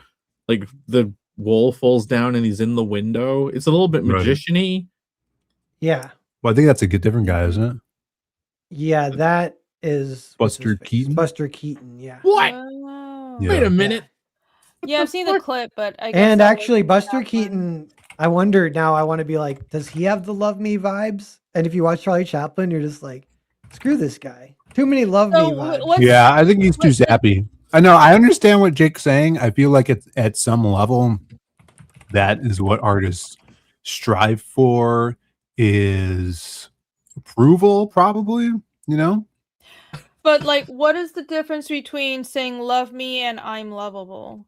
Is there a difference? That sounds like hubris. Like the I'm lovable is you already know it, and that's like almost conceited. That, and not as like an artist, but a piece of art can express confidence and not be desperate, like the Mario movie. Yeah. If it's acting that way. Yeah, like saying I'm lovable would be better conceptually. The thing he says too later in this is that saying love me to the audience and then they do, but they sense that you're asking and they're giving, so they start to resent you on a super deep level, but they don't acknowledge that. So he gets into some of that, and which is funny. Yeah, so I don't know. I thought Buster Keaton and Charlie Chaplin were the same person. Yeah. Yeah. I actually think Buster Keaton is probably more badass. Like what Claire was saying. Like he's stuff he was doing is kind of cool. I now need to figure out who Charlie Chaplin is. All I could think of Charlie Chaplin is like He's black the and guy white. with the funny Hitler stash. Yeah, he has the mustache and the bowler derby, Yeah. but he like makes like passionate speeches about stuff. I've never seen any. Just ask Well, he's in Charlie silent Chaplin. films for a lot Right. of his career. Yeah. But yeah, and then if you need to hear the way he's describing it, it's like the way he looks at the camera and his mannerisms. Whereas Buster Keaton is like, no, he does crazy stunts and they're awesome. And That's Charlie right. Chaplin He's is like- British. You should know him, Jake. He's British. What? Yeah. Chaplin, yeah. Yeah, the house stunt was really cool. Yes, all right, should we move on? British. I think we got 11 of these. Should we move on? Everyone? There was one thing I wanted to touch on. Oh, Dale. Dale said some people make art in service of a cause, and I think that is kind of the best way to not fall into the people noticing you're screaming for someone to love you or for approval, you know. If your cause is like you know, to explore the truths of the world and put them into a story that you are creating, and you stick to that as like your track and path, maybe you won't fall into the almost desperateness of the artiste. Yeah. I think that's the only way to make good art is to dedicate it to something greater than yourself. My thing I'm dedicated to that's greater than myself is my wallet. I would want to make things that bring in money. Yeah, that seems, I kind of like that, but I don't know what you do to dig down on that. Though. Like this guy could figure that out. Like there's some shit behind that, I'm sure. But I think must- that's all of us. That's must not be- very unique. I know, it was just a joke. I'll try and tell you real fast too what the book is sort of about, because he calls it the immediate experiments. This is me, the immediate experience. This is me trying to explain it. I might not do the best job, and then some of it will come up as we're talking about it. But his whole like theory kind of thing is that the 30s there was a rise of, he calls it Stalinism, like communism in Russia. And this is before the genocide. So at this point in time, it had a huge appeal in America where they didn't have a direct experience with it. And all the elites of New York, of the culture maker centers of the United States, they loved communism. And this is in the 30s. And he says that kind of shadow loomed over the way we talk about art, was from then on had to get plugged in to this political system. And a lot of this is like, oh, that sounds like what's happening today. Like, but it's funny, he was complaining about, I'm sure it might've been like a lot, maybe it was like a lot more subtle, but because nowadays I don't even know what he'd do if he saw some of the crazy DEI stuff that happens today.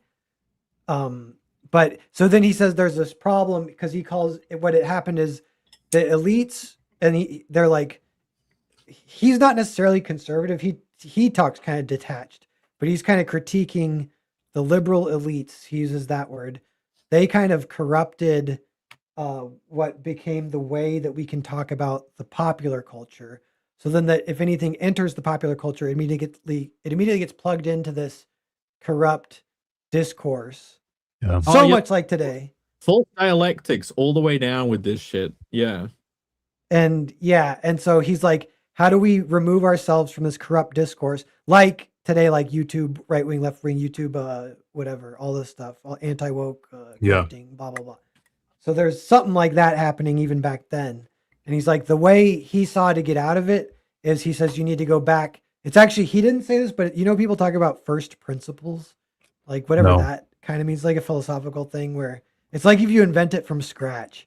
And that's what he's saying. So he's like, we need to go back to the immediate experience. He's like, because he was saying the second you have an opinion on something, you've plugged into the discourse. So he's like, opinions Yeah. don't work.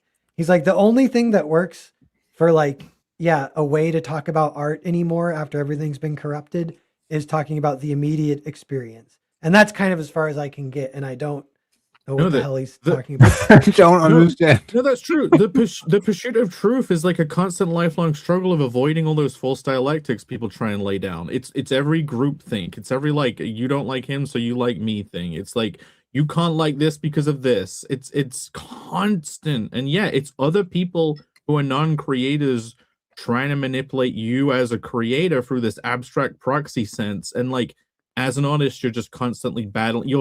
You're creating art whilst feeling these like webs that are like people are trying to stick to you, and you're like, no, get this off me. Yeah. There's also a lot of things that it's not even narratives you have to battle or dialectics you have to battle, but like just especially I think there are a lot of ideologies or just people, the way they function, that want to waste your time. And they're trying to suck your creative energy, or they're trying to make you spend your energy on anything that except being productive. Yeah, Yeah. the way you can do it is take a I reject your premise to everything you're presented with. Yeah. Cool. He does talk a little bit about that kind of stuff a little bit. But that's cool. I like, yeah, you said this last week, Jake, like the second you start engaging with that, you're brought into their argument and you've already Yes. lost because you Yes. accepted their argument. Mhm. Everyone is in a pit full of shit, and they want to pull you down into it, and they're doing everything they can to let you even look at the pit, because as soon as they make eye contact, that's it, you're doomed. It's a million crabs in the bucket everywhere, and you're like, fuck you. Fling elastic bands around to close those claws wherever you can. Reject people's premises. Yeah. Yeah, even with Um, like, yeah, go ahead. Even Or mine. I was going to move on. What were you going to say, Rini? Oh no, I was just gonna say that is absolutely correct. Agreed with Jake. Also, a lot of, I think a lot of social stuff, especially the activism stuff that's trying to suck you in, and even just the news and how it's not that you shouldn't care about what happens in the world, but I think the way it bombards us and wants everything to be political, everything to be all consuming, I genuinely think often about all the talent in our generation that has been lost because people are trained to be activists instead. I think it's a For tragedy. real. Yeah. Yeah, And yeah. one thing he Something kind of we talks have to about, defend against. he says it's a problem because, like, say you were like, all right, I'm going to reject everything and make a piece of art kind of from first principles that does not plug into this discourse. The chances are it might be considered not politically correct, and it would be shunned, and you wouldn't make money. So that becomes an issue, kind of thing. To But find an audience, You can die happy. yeah, Die in the gutter, become Diogenes. But like, it's like that is also impossible though. You're never going to be able to reject everything, and if you did, you would probably make something wholly unrelatable. So Yeah, I think you just have to have you just have to have faith in the fact that if something is made genuinely and is actually good, and you make it without giving a fuck what anyone else will think, that will be genuine and it will win in the end, even if you suffer at first. Like, you have to believe that. just do what you love. Be an individual no matter what. If anyone is trying to take away your individuality, reject that. You don't have to reject everything. Just as long as you're only ever doing everything you love, you will create magic. yeah. Yes. Okay. So that's good for that. Put a pin in that. So I want to read some of this. So, okay. So, he's talking about the 30s here. He goes, and the liberal elites or whatever. He goes, everyone became a professional politician, acting within a framework of realism that tended to make political activity an end in itself. The half-truth was elevated to the position of a principle, and in the end, the half-truth in itself became more desirable than the whole truth.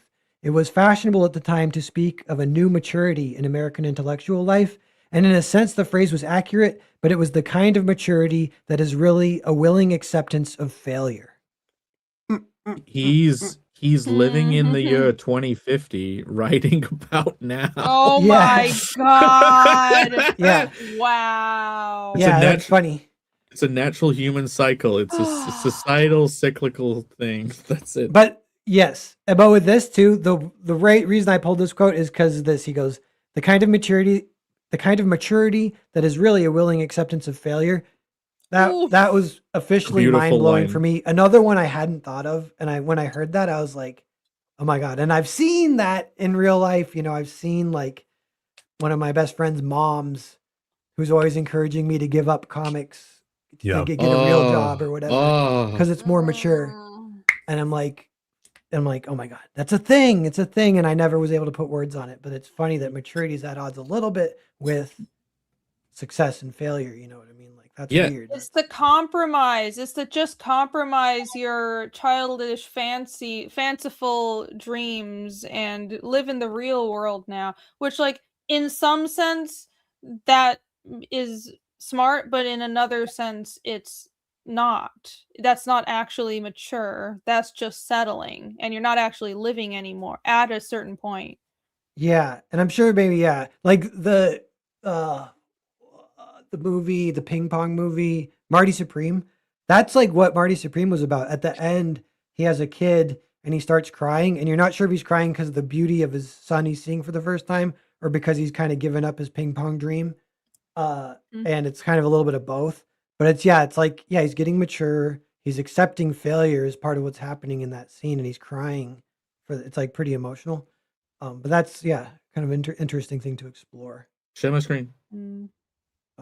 Okay. Okay. The last 50 seconds. Yeah. Sweet. Last one to grab. The other 5 won't be up till like next fall or something. And then that's it. So only 10 are going out to the public. There are 16 in existence. So grab one, get while the getting's good. 30 seconds. thanks Vatican for City, making- my kind of debut big break, Mark Miller gave me a year ago. And this could be a good little collector's item, whatever. Yeah, Remark and Remark Miller Womp womp. signed on there. So it's a double mark. 5, And Plus Oh, their signature. 3, 3, 2, 2, 1. Stop. Ended. There you go. Woohoo! Thanks, 5 out of everyone. So 15. sold out everything at $100. Bittersweet Yeah. because nothing got bid up, but 100. I've No, said it it's really fair. high. The But first it's bid. sold. You sold all of them for 100 each. By the way, wow. did you know? By the way, shout out to Vic in the chat. He always talks about Whatnot and then engaging with comics YouTube. Whatnot is a huge thing, which is the live auctions. Like, but Yeah. Next layer, eBay has live stream auctions now, like the Whatnot thing. Like, Oh, Really? apparently. Huh. I wonder if people use that because that's the first time I've heard about that ever. Interesting. Okay. What were you saying? Because it was cool, but I just wanted to pull that up. But I was I think we're moving on. Just that maturity line was dope. That was Yeah, it's a good great. line. Yeah. Yeah. the Great. confidence of not having to put the word maturity in quotation marks. Yeah. The guy's a good writer. It's fun. And it is fun to try and read shit where you're like playing catch up the whole time kind of. Yeah. Yes, this is the best. Okay, so let me see what we got here. So Mr. Trilling has shown a profound awareness of the problem of the American intellectual. He has seen also that the center of the problem lies in the communist liberal tradition of the 30s. Moreover, his own position, if not unassailable, is at least more solid than most. He partakes of all the serious intellectual currents of our time, but he has not so alienated himself from the general life of the American society as to be unable to understand it and sympathize with it. This is, of course, an adjustment, and it produces certain ambiguities of feeling and attitude, but nobody really escapes in the long run. It is probably better that the ambiguities be near the surface. Mr. Trilling has intelligence and honesty. More than honesty, he has a clear sense of all the possibilities of dishonesty. This is his greatest protection. So again, that one, the reason I pulled it was that last line, clear sense of all the possibility of dishonesty. If you think about it, that is so much more important than the truth, actually. It's because think about it, how you weigh them. If you always have one truth, but you have a million dishonest things. So whoever's more aware of the dishonesty is a leg up. You know what I mean? Yeah, this is why we are better Interesting. off having processed the mind virus rather than people who have been oblivious to it or are in it and are infected by it, but like they've just succumbed to it like a zombie. That's Like, interesting. Yeah. The post woke era having processed the mind virus is a better creative than the pre. Yeah, the pre had a bunch of blind spots, and people who still haven't kind of woken up, they still have those blind spots, and it's funny. Oh yeah, they do. But it's like, you know, you had Adventure Time, Why the Last Man is two examples of pre-woke that kind of then it was like the seedlings of the woke stuff, and like you would read them now and you would kind of interpret them differently. Like Irene watches one Adventure Time episode and she's like, what the fuck is this crap? Because it's all it's Whedon-esque junk from this perspective now. Yeah, that's funny. Yeah. But like even Why the Last Man, when that came out, that was just it hadn't gotten so serious where it's like, oh my god, this stuff will destroy society. It was like, oh, it's just kind of like millennial optimism, you know, a little head in the clouds, but like it's well intentioned. And it was right before everything spiraled. So looking back now, I would read this stuff as this was the seeds of what's to come, but like at the time it was enjoyable. Yeah. The danger now is trying to make like George Bush era Newgrounds stuff without it just being a knee-jerk reaction to woke. Like trying to make that authentically. Without it being like, it's just a fuck you, it's our reaction to woke. You know, it's that you are a puppet of the dialectic if you are reactionary. Yeah. Didn't Why the Last Man attempt a live action show? Yeah, and that's ironic too, because they couldn't even be woke with it because its concept doesn't allow for trans people. Yeah. Oh, it wasn't woke enough. See, that was the spiral. And it tanked because of that? They tried to change it to allow for trans people, which like doesn't work, and it just didn't work. That makes no sense. Literally makes no sense. Oh, right. Because it's all about chromosomes. That's why you would survive or die. Yeah. It's kind of like the ultimate not woke thing. That's crazy. That's amazing. That's amazing. Yeah. But they completely reversed it, because did they have a guy who was a woman? So it's like they were female presenting, but they were biologically male. Is that what the character was? In the Why the Last Man that they added? Because that's the cop-out. Because if they wanted to do trans stuff, they needed a female that was acting as a guy. You know what I mean? What they would have been, if they really wanted to be... They wouldn't do that, though. Exactly, because they just want to put a freaking dick girl in there. Like, they... Yeah. Why every woman's a man. That's what the title would be. Yeah. That's funny. Because in reality, if that really happened on Earth, I bet you a shit ton of the women would start dressing up as guys. I mean, saying, I'm Dave, I'm Chris, actually. Like, that would probably happen a lot. And they did not explore it, even in the fucking paradigm where that's the thing everyone gives a shit about in the industry. Yeah, that would have been a way where they could have changed it and kind of got their way maybe a little bit. But yeah. They couldn't do that. Because it accepts the chromosome. Okay.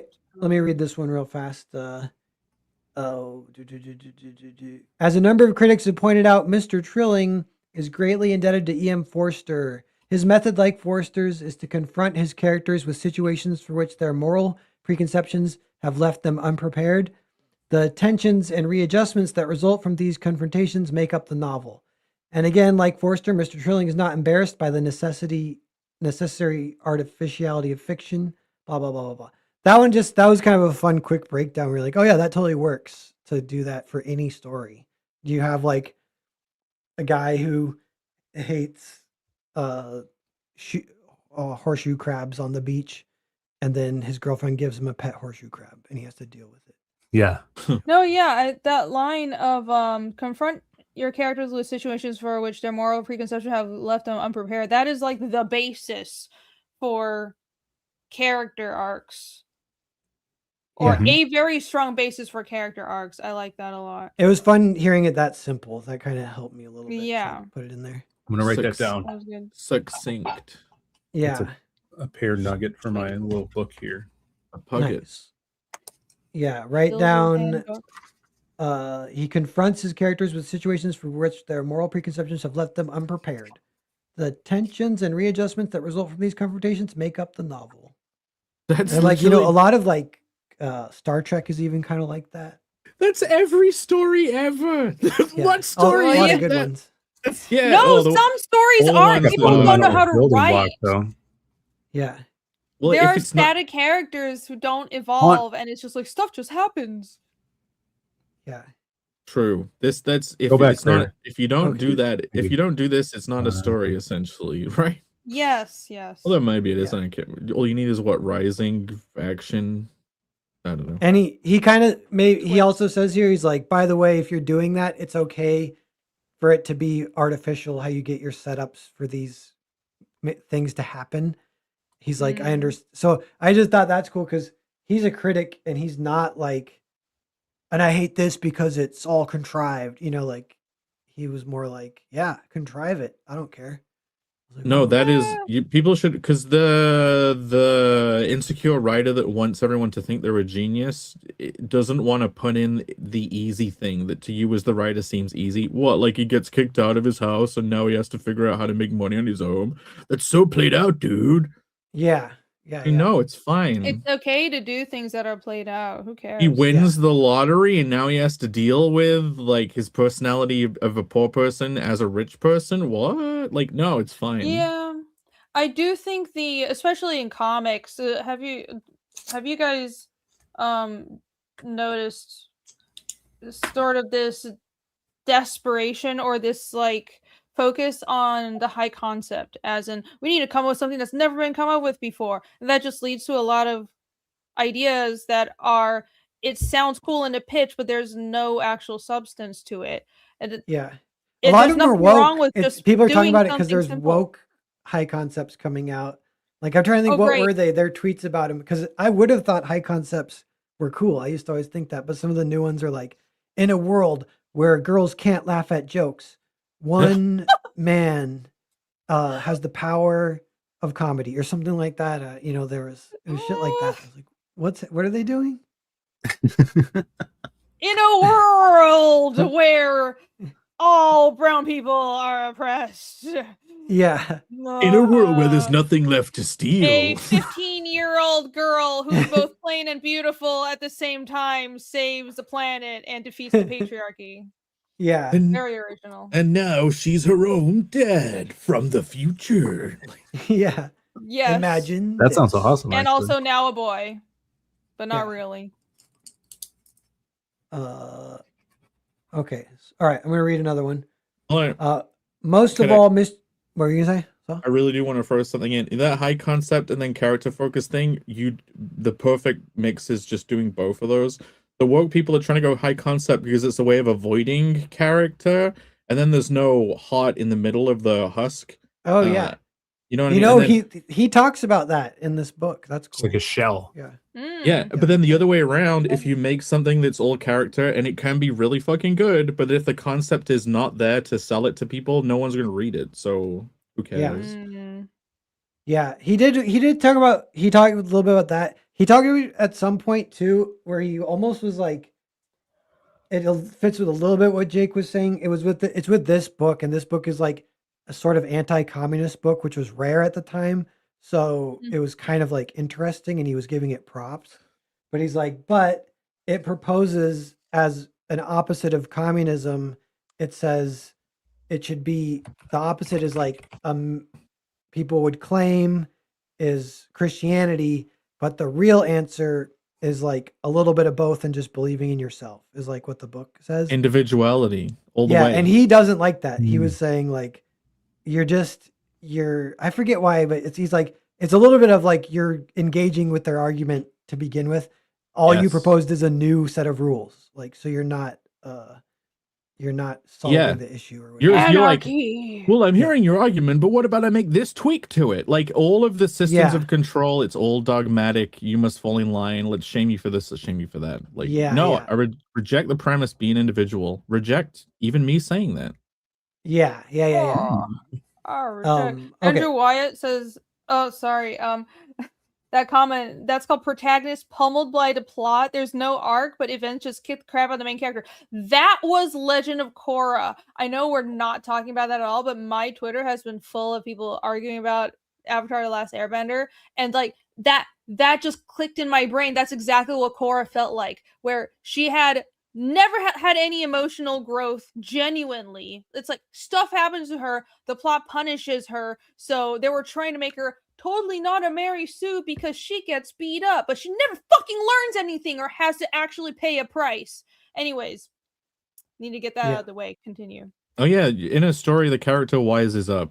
That's usually. Yeah. Oh the yes, changes should Imagine. happen. Yeah. I hate Okay. that show. Yeah. Okay. Most of all, Mr. Trilling lacks Forster's detachment, that almost Olympian disinterestedness, not neutrality, which enables Forster to encompass all the complexities and impurities of experience without strain or shock. And he's using shock there like shock and awe, like try hard, like trying, Yeah. like being needy, like love me. Forster is almost never taken in as little by Margaret Schlegel as by Leonard Bast, not even by Mrs. Wilcox, and least of all by himself. But Mr. Trilling is taken in very often indeed. Okay, so he's talking about his characters. So he's not falling in love with his characters.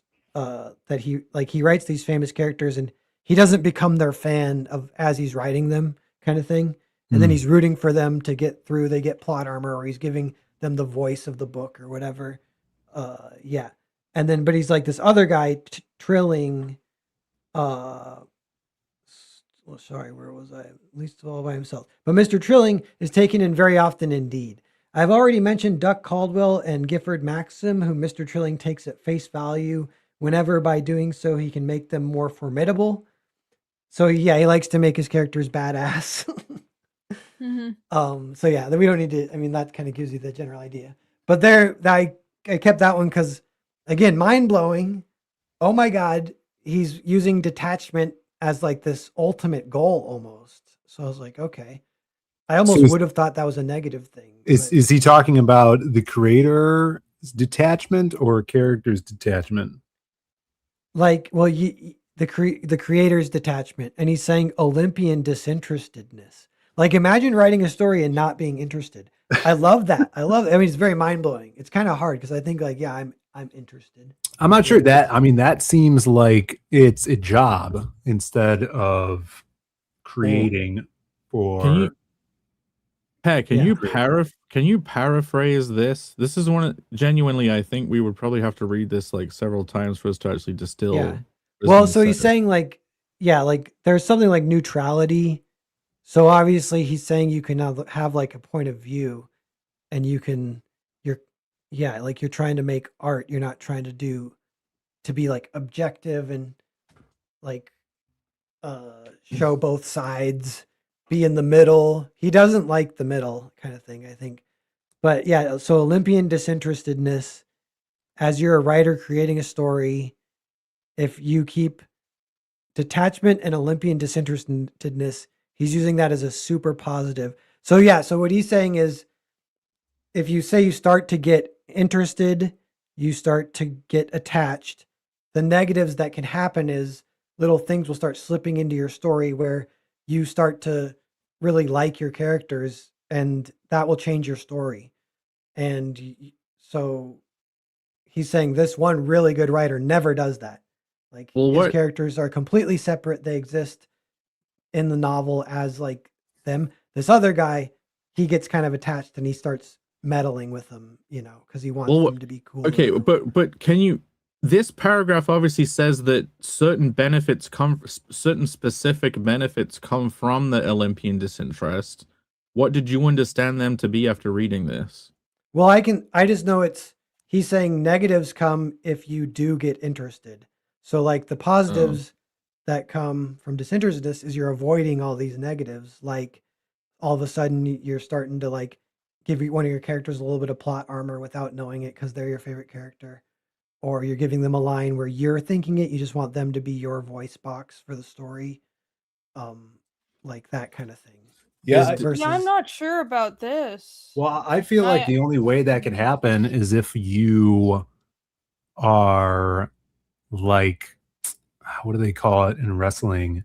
When you become a mark for yourself and a mark for your work, where you're like, oh yeah, my shit's really cool and this character's awesome. And you get in the way of the director of yourself, where it's like when you're creating something, in my opinion, you should love it and you should be excited about the characters, but you have to have that hat, the director's hat you put on, where it's like, all right, it's time to kill this character. So the reader is going to have their mind blown and it's going to service the story to make everything more entertaining for the reader, which is not me.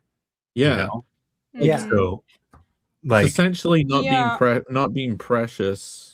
Kill your darling style stuff. Yeah, for sure. Like I can see, what the, Phil's saying is supporting the disinterestedness a little bit. I can see that from that point of view. You need to be actually interested in telling a good story, not interested in, I don't want my favorite character to die. The story has to be say- above all.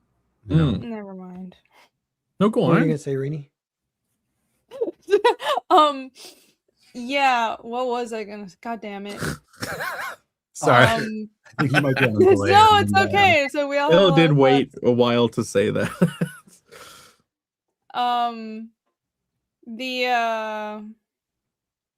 Basically, I think the disinterestedness, the lifting that up on a pedestal, it might be a bit of cope because you're just avoiding pitfalls, but I think you have to be interested to achieve that level of interaction where it's like, oh, this is electric, this character really feels real. But you can do that while avoiding babying your characters. I like what Phil said about you put on a director's hat, but like I like to think of it as you're firm fathering your characters. Like you love them, but if they're fucking up, you have to punish them. If this is what the plot needs, then and this is how the world plays out, you have to do it to them. And I think that is the best results. But if you're just trying to be Olympically disinterested, that's just coping and avoiding failure. Well, yeah, I think that's why he has in brackets non-neutrality, because the level of interest you're talking about, he's equating to being neutral or enthusiastic. You know what I mean?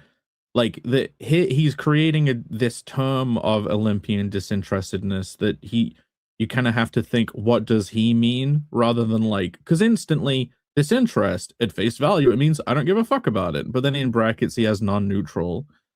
So you have to think, okay, well, what does he mean? And so I he think does give a fuck a little bit. Yeah. Like, what if you picture like an artist as like someone like if there's someone who's like not needy, that would be good to kind of just establish that. And they're like playing with their toys by themselves. They don't even give a shit about the audience. They're like an autistic person making this genius little play just for themselves. But that would be someone who's very attached and interested in what they're doing. And he's almost like not talking about that. Yeah. The other thing is like if he says Olympian disinterestedness, you can kind of picture like, okay, like Ubermensch Hercules, just the best storyteller ever, who's just this like guy who knows everything. How would he approach it? And he's like, maybe he's a little aloof, I don't know. Yeah, disinterestedness. Yeah, you know what? I might be playing semantics, but I would say be neutral but interested. I don't know. No, I know Yeah, that's what I yeah. mean. That's why he has neutrality, enthusiasm. You're talking about enthusiasm, Irene. Like like okay, let's say Olympian. Oh fuck, I had it for a second. Oh fuck, the Olympian is an important word in this. Okay, yeah. can do it. Imagine you care way too much about winning the gold fucking medal. You're not winning the gold medal. You give too much of a shit. Yeah. I Yeah. like that. That's awesome. Olympian. So that's a little something. Yeah.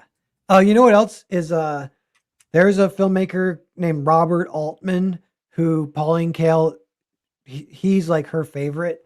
And she's kind of studied under this guy basically. So Robert Altman is definitely Olympian level of disinterest. Like that's like his movie's style. And it is like it's aloofness, it's not giving a fuck, not giving a shit. Everything feels accidental, and then he accidentally shows you like the greatest story ever, and you're like, how the fuck did you do that? That was awesome.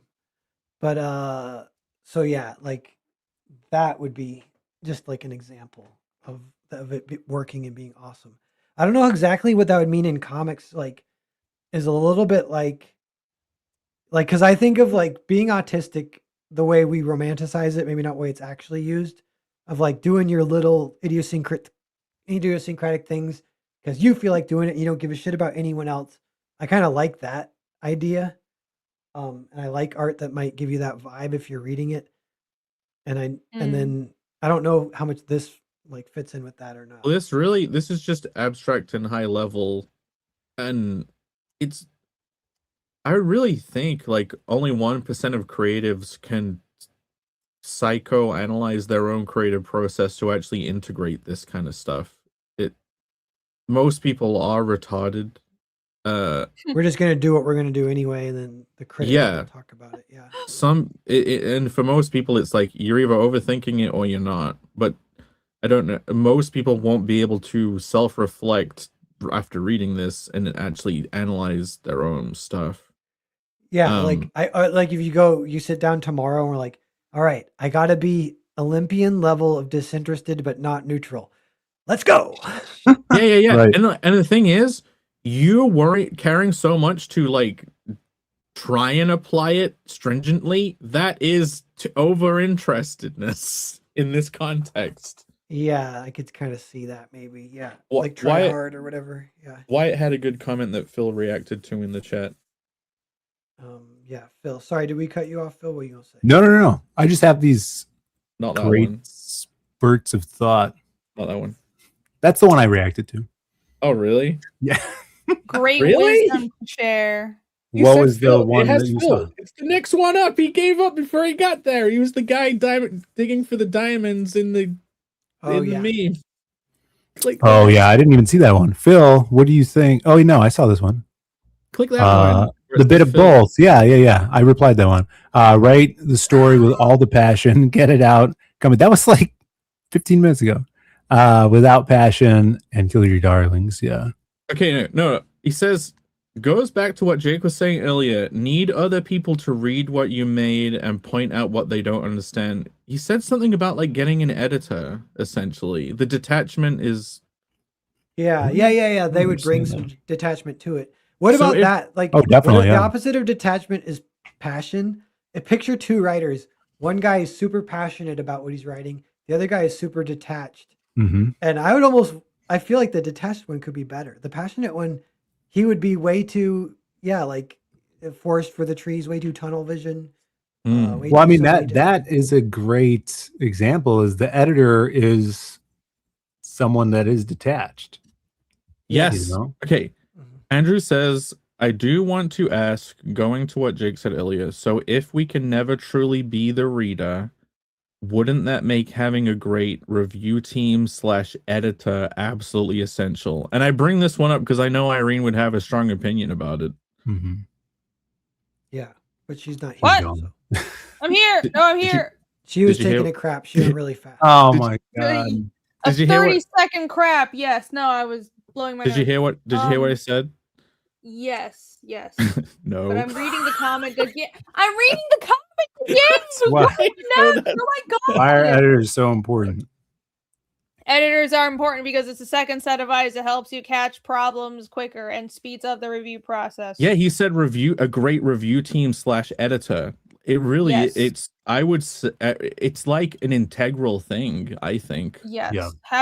Surrounding yourself with the right people to bounce ideas off of is like a huge amount of success. I don't think any creator is an island. It's like, even if the ideas are your own, it's because I've been in those situations where absolutely nobody around me understood anything I was doing, and you cannot grow.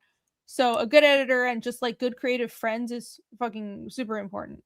You're outsourcing the detachment if you aren't able to get it. By the way, this next one, I forgot about this, but he talks more about detachment later in the essay, and I pulled that one too. Oh, cool. Okay. So I'll read it and we can continue, because this is the most interesting thing that I've found so far in the book, is the detachment thing.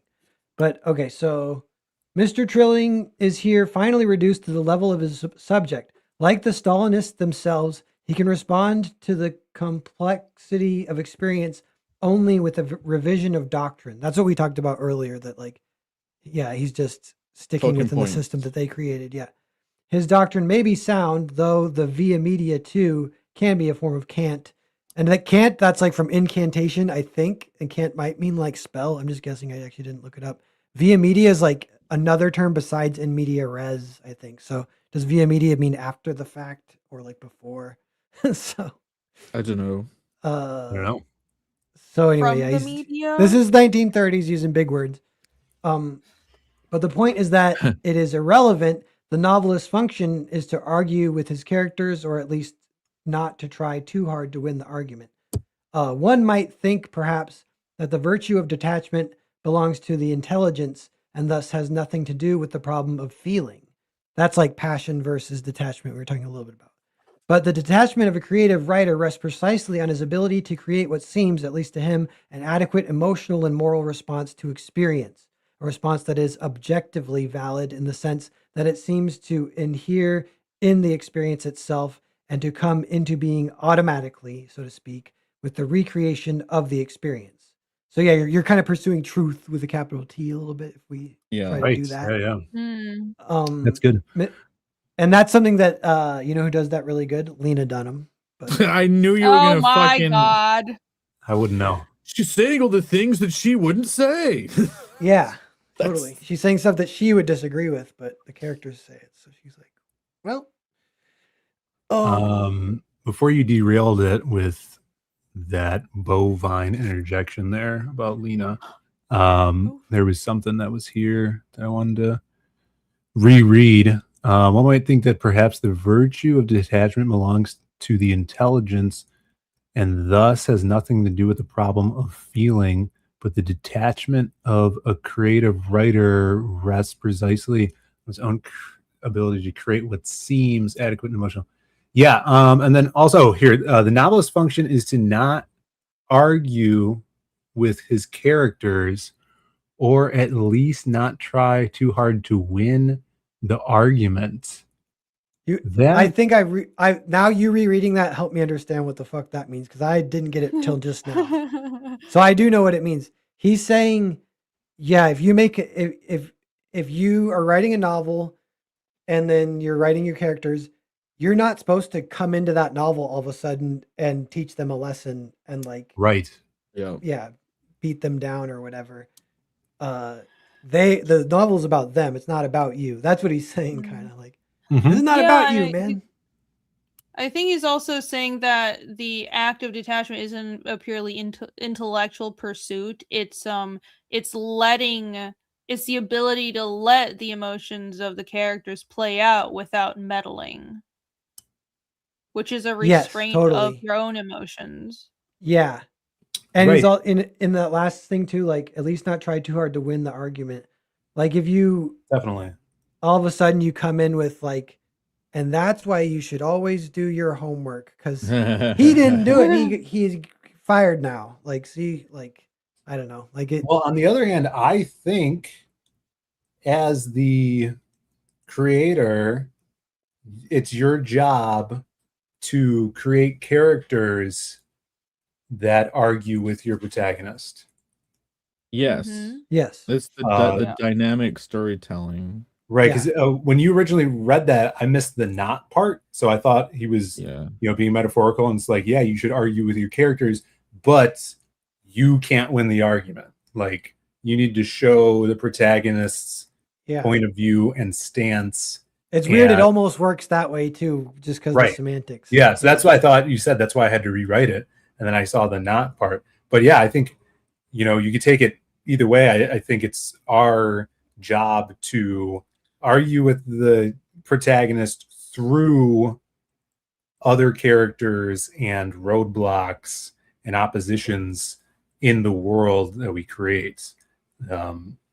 To explore that character's point of view and perspective. Imagine a fast track is pursuing losing the argument with your characters. Not trying to beat them down by you winning the argument, but like actually trying to lose the argument with what you create. Yeah. Yeah. And he says it down here too. Yeah. He's like, you are dealing with like morals and emotions, but you're trying to pull it from the experience, big. That's like a huge word. It's in the title of the book. But that's like life. You could replace that with like life or something. Life. Yeah. It's the experience. Yeah, sure. Yeah. So, yeah. So you're not pulling it from like a contrived fake life where you get whatever you want and you always win and you're always right. You're trying to pull it from actual life and deal with it. Plus, if you're like baby you and you make something where you win the argument, it's like the art you create is only ever gonna stay at baby level you. Like if you pursue through your development process of writing, okay, I'm wrong. Let's figure out how I'm wrong. Like you will grow and make better and better shit, especially with writing and ideas. Like if I was still putting all of my views on how the universe works that I had when I was 18 as fundamental truths to world building at the age of however old I am, 30, how old am I? 37? I don't know. Like then it would be completely disinteresting. Yeah. Wait, say that one more time. Okay. You got to live life. You have to live some life before you do this stuff. Yeah, if you make art when you're younger and that art says I as the writer win, I am correct. Yeah. Then you stay as that person for the rest of your life and you're still making that shit when you're older. If instead your creative process is I'm wrong, let's make art that challenges what I think, not other people think. Let's challenge myself here. Yeah. You will grow, and that's how you end up improving your own art. Yeah, I like that. Yeah, I was thinking today, I was like, it's a kind of valuable skill for artists is self-hatred and self-loathing. Oh, that's why all artists are miserable. Yeah, that sounds. But because I was like, I feel like all artists hate themselves. Yeah, I love and hate their work. I love myself and my work. Because if you like your work, you're gonna not get any. And I'm using artist as an artist that draws sequential art. Most of them hate their art and complain about it all the time. Like this is a very pointed commentary. Is there something you want to get off your chest? What's this dialectic you're trying to propose? That person is like powered by their own spite of themselves, their own creation. and it can't. Some are like that. Like some people feel that too much, and maybe it does power them. But like, yeah, you can hate yourself and then practice detachment from that self-hatred. I guess. Yeah. The whole you need a life experience thing. I had a professor tell us that we wouldn't know what we were doing as creators until we were 30, and he was right. I think you can, if you're young, I mean, people can be young and have a lot of life experience, but still, like, you can come up with really good high concepts, but good low concept stories, you need a lot of human experience. You need Some- time. Irene, some people can't get it right past 30. Some people are way past 50 and they still can't come up with anything fucking Yeah. good. Well, like, as in having even a chance of enough human experience. In general, there are Yeah. exceptions. There are special people out there who have had a lot of experience and they just still they still do not know how to incorporate that into And then their you have art because stuff they're like still perfect. Frankenstein, which is like, you know, Frankenstein. mostly, Yes. By the way, we have pretty- 30 people watching. We've had 30 all night. Thanks for being here, chat, everyone. Yeah. Oh, Hit hello like, to everybody. Sean Sullivan, who says it's 5:40 in the morning for him. It's the same time here. Oh, he's a Sean, I think that's Sean O'Sullivan, and Sorry. he's a doxed. lad, an Irish lad. Oh, nice. That would make sense, right? You're Irish is the UK, right? Yeah. In a way, it depends which part of Ireland. Yep. So Good- I always good used to part. tell who's the Irish Yep. guy that did that book? The Lucky really- Charms mascot. No, he did that solar vampire book called Death Sworn. Remember? Oh, Oh, yeah. one of these. He's our books. boy. Our boy vanished for the last 5 years. Vanished? Did he fulfill? Can Pat be friends with him? He Ooh. fulfilled. He did. He sent me a book. Yeah. There you go. Carl O'Rowe, thank you, TC. Yeah. Carlo, he Yeah. fulfilled. I never backed it because it was so late, but I wish I did because it looked cool. Anyways, I would joke with him and be like, "Hey, you're part of the UK, right?" And he'd get all mad about it. Yeah. Well, Northern Ireland there's is, two but Irelands. yeah, there's Ireland and Northern Ireland. And seeing as he didn't say Northern Ireland, he's the Yeah. part that managed. It's isn't it one island? Yeah, the top. Have you? Oh my God! The Oh. If you top looked at part Europe, is Bill, Northern it's Ireland, No. and that No. as part of the UK. Why would I ever look at Europe? Europe's one big landmass chopped up into a bunch of different stupid languages. Oh, okay. You guys ready? Yeah. We got 5 more. I know it sounds like a lot, but I want to keep going. I want to finish them. And we still have 30 people watching, so whatever. We gotta please them. Yay. Relationship to experience is forced to translate experience into ideas, embodying these ideals in his characters and giving his plot the form of an intellectual discussion reinforced by events. He thus becomes personally involved with his characters in a way that the true novelist never is. For some of his ideas are his own and some are ideas he disagrees with, and he must therefore convince his reader that some characters are right and others are wrong, though rightness and wrongness are qualities not of human beings but only of ideas. Whereas the true novelist tries only to make his characters and their behavior convincing, which is something entirely different. There are a great many intellectual discussions in Forster's novels, and very often both Forster and his reader know who is right. But to have right or wrong ideas as part of experience is not an issue.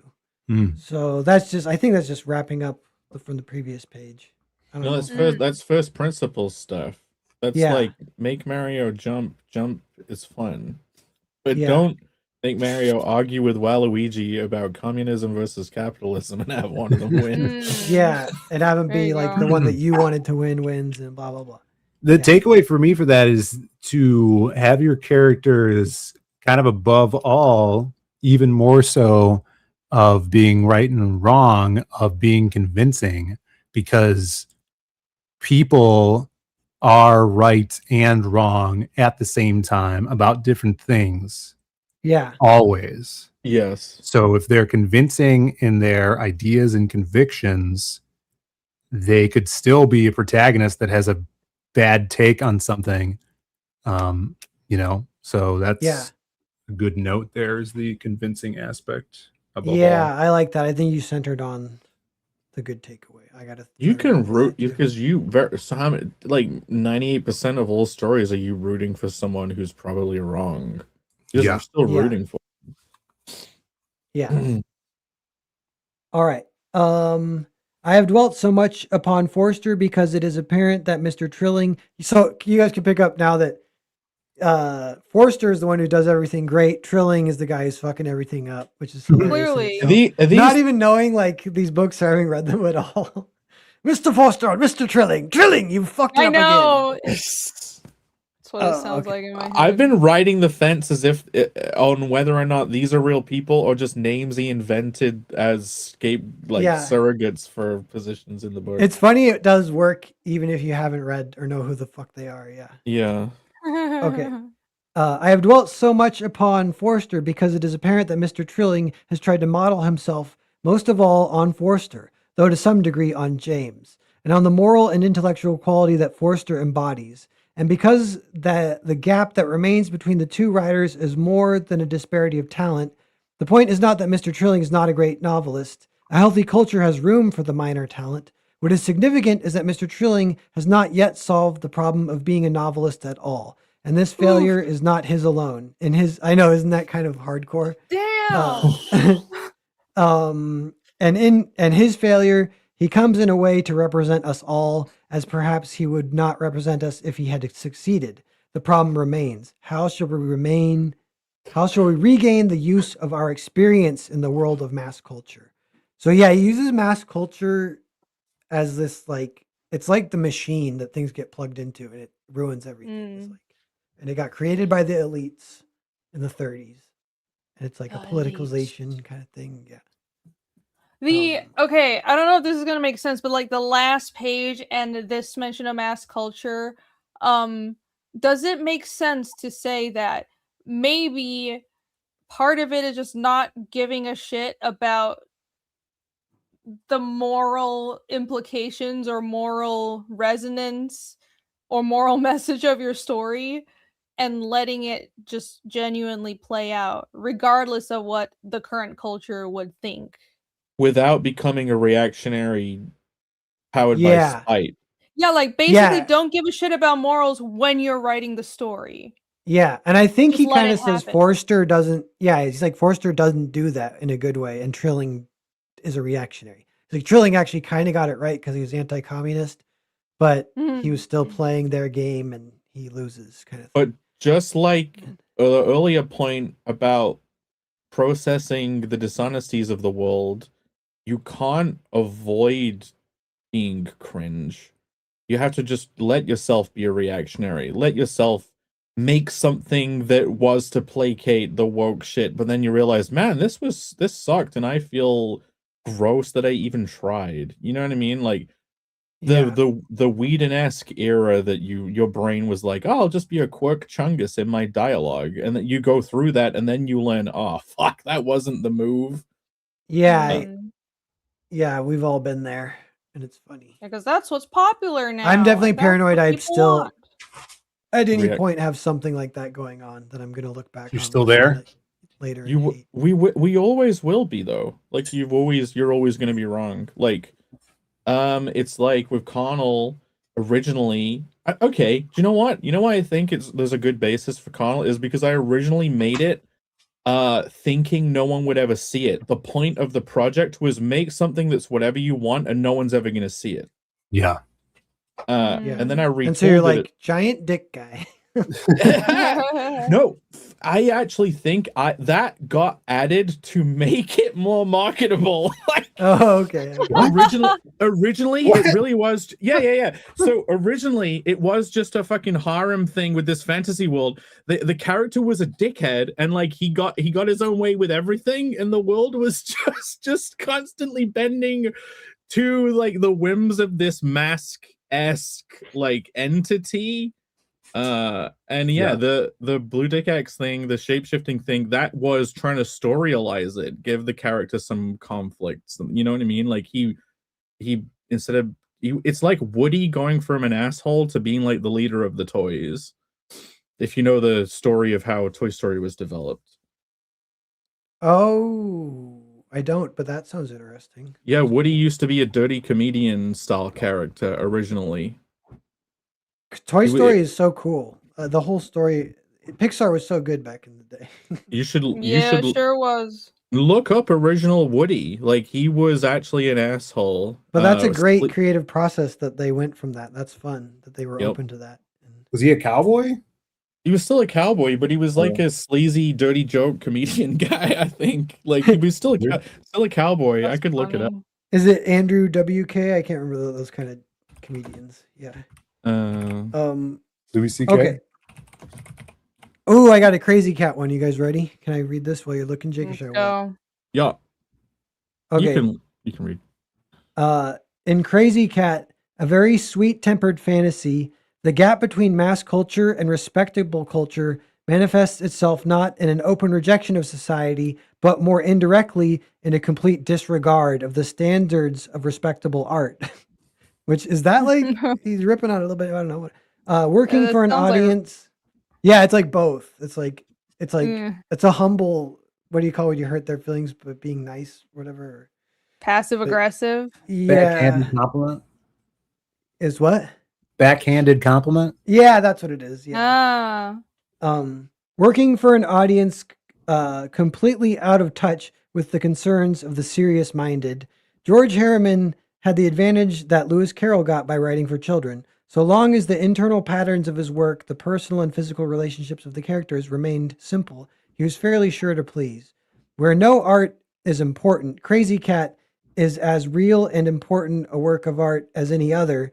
It is only supposed to divert its reader for 2 minutes at a time, while the intellectuals had to discover Crazy Cat, the comic strip audience just read it.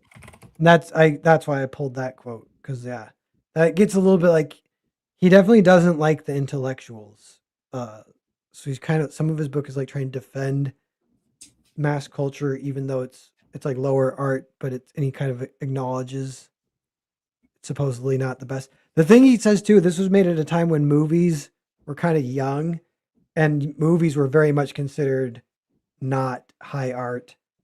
And nowadays I kind of think people think of movies as like the highest kind of art almost, or like video games, like because it combines the most things.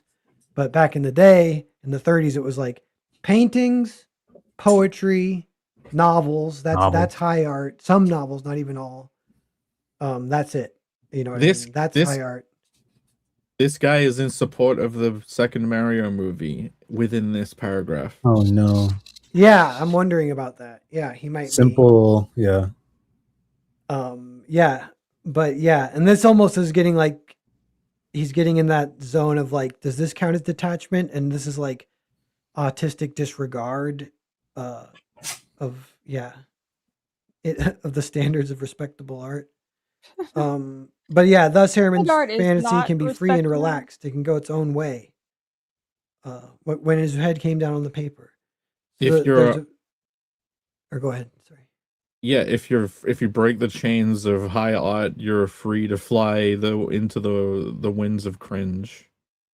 Yeah, that's definitely part of it. And in that one, that had a good part that I think I didn't pull, but he talked about like the populism of like the common people and their responses and how they don't like high art.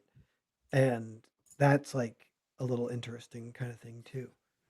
But I forget where he was going with or what he said about it. But, Do you want to see? We have processed a lot of deep ideas. I am presenting a video just as a mini break, and then we can go back to another paragraph. Ooh. Yeah, just because it's topical. But this is the Woody early test. All right. Let me turn it up.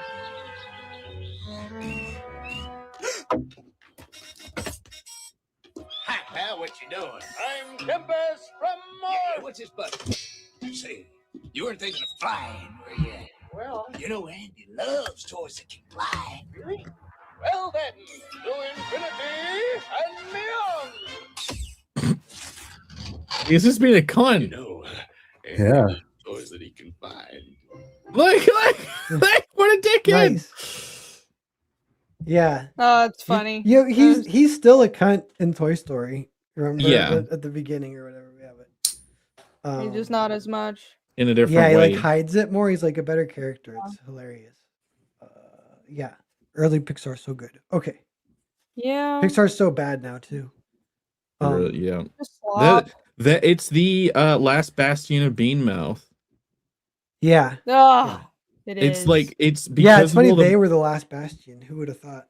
because it makes complete sense. They're a lightning rod lifestyle image wise. Like if you want to work at Pixar, a lot of people to have the the image of saying, I work for Pixar, oh, I'm the best artist. Like Pixar Yeah. essentially is the high art, right? And like these companies, they act as a lightning rod for certain types of creatives mentally. They flock there just to get a job there, and they pollute it. I don't even Yeah. know if that's seen as high art. That's just seen as I'm institutional. talking 20 years ago. Sure, yeah. Yeah. Yeah, it's kind of been calcified. Also, just anything Disney touches dies, more importantly. True. Yeah.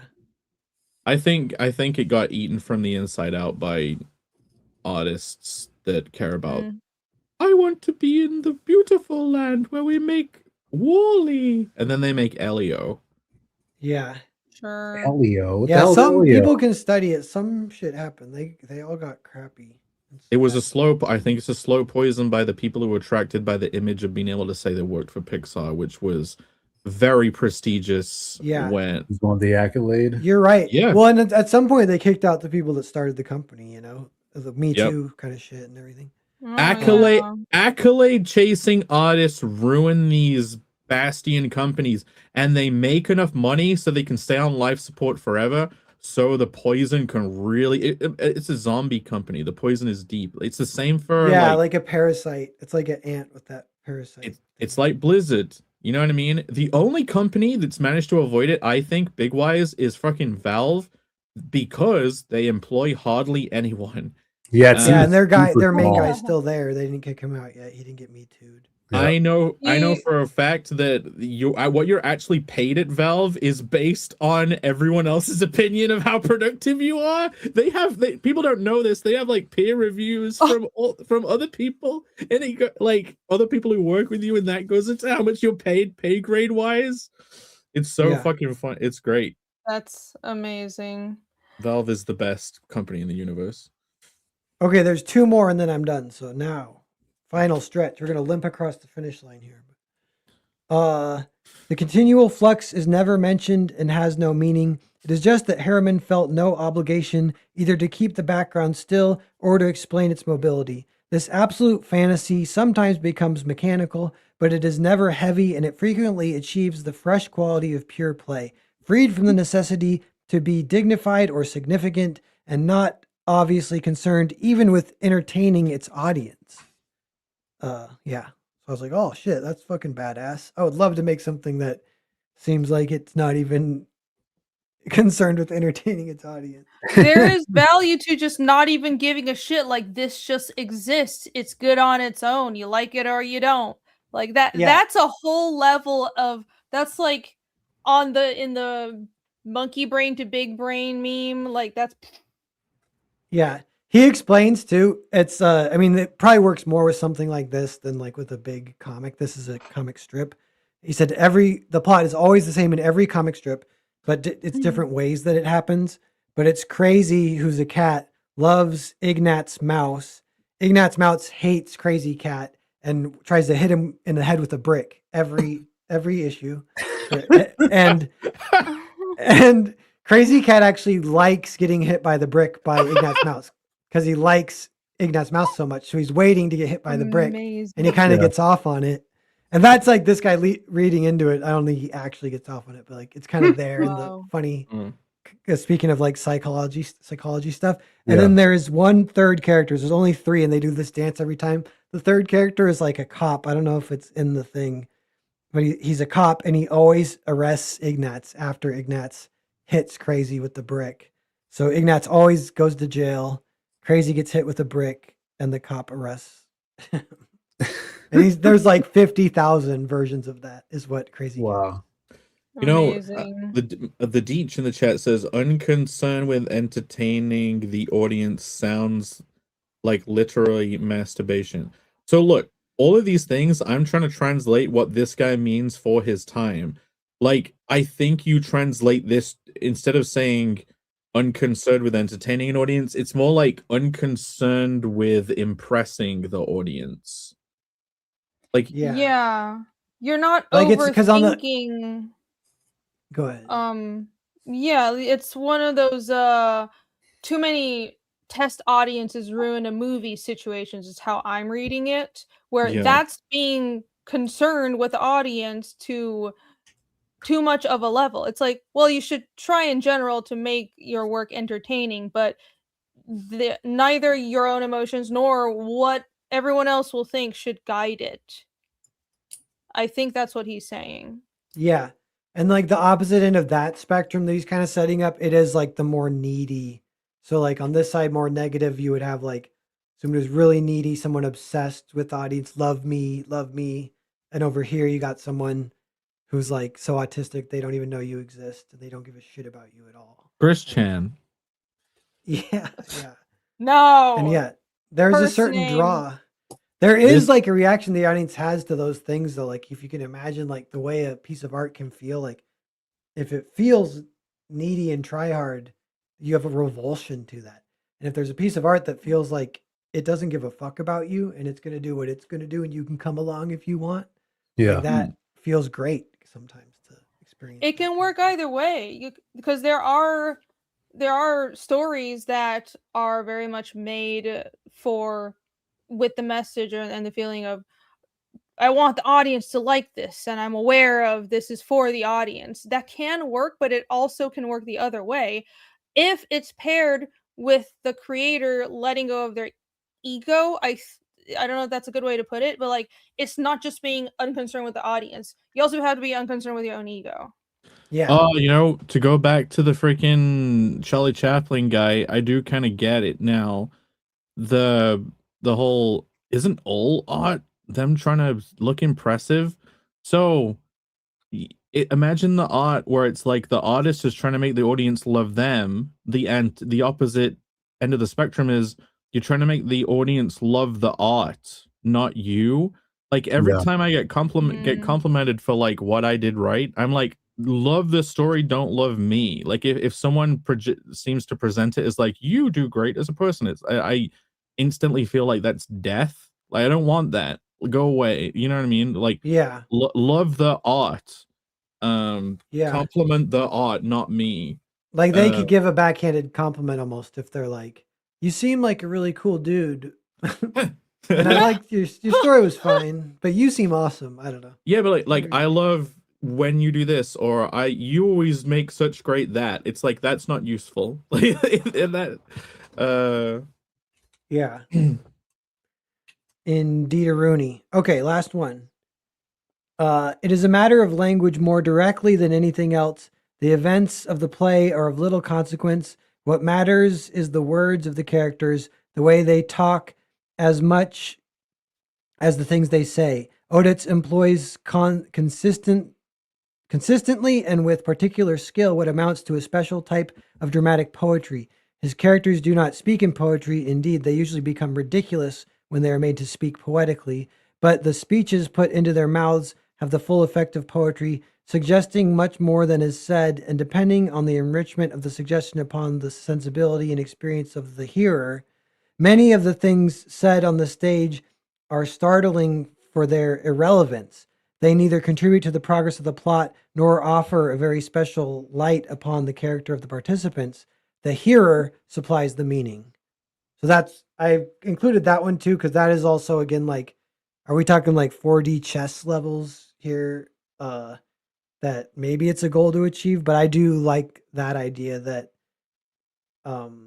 yeah, it's like in that non-needy type of esoteric storytelling.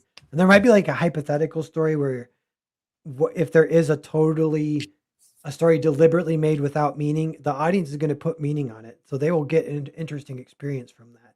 And it can be different. Sometimes it's different from what the author wants. So that's, if you're like encouraging, you like wrote something that like encourages them to put their stamp on it, by they should be the ones to interpret it and give it meaning. That sounds like interactivity to me. You guys know I like interactivity. That's what it sounds like. But I see. So when he's saying that the words, what is being said isn't telling you what it means, but the hearer, when he says hearer, he's talking about the reader or the person ingesting this, not the character that's being talked to. I think it's about the reader. Yeah. Oh, okay. Oh, because this is about a play too. Right. this is not about Crazy Cat anymore. This is about something different. Right. This is about, yeah, sure. But I was just confused of like the other character that is being spoken to. Yeah.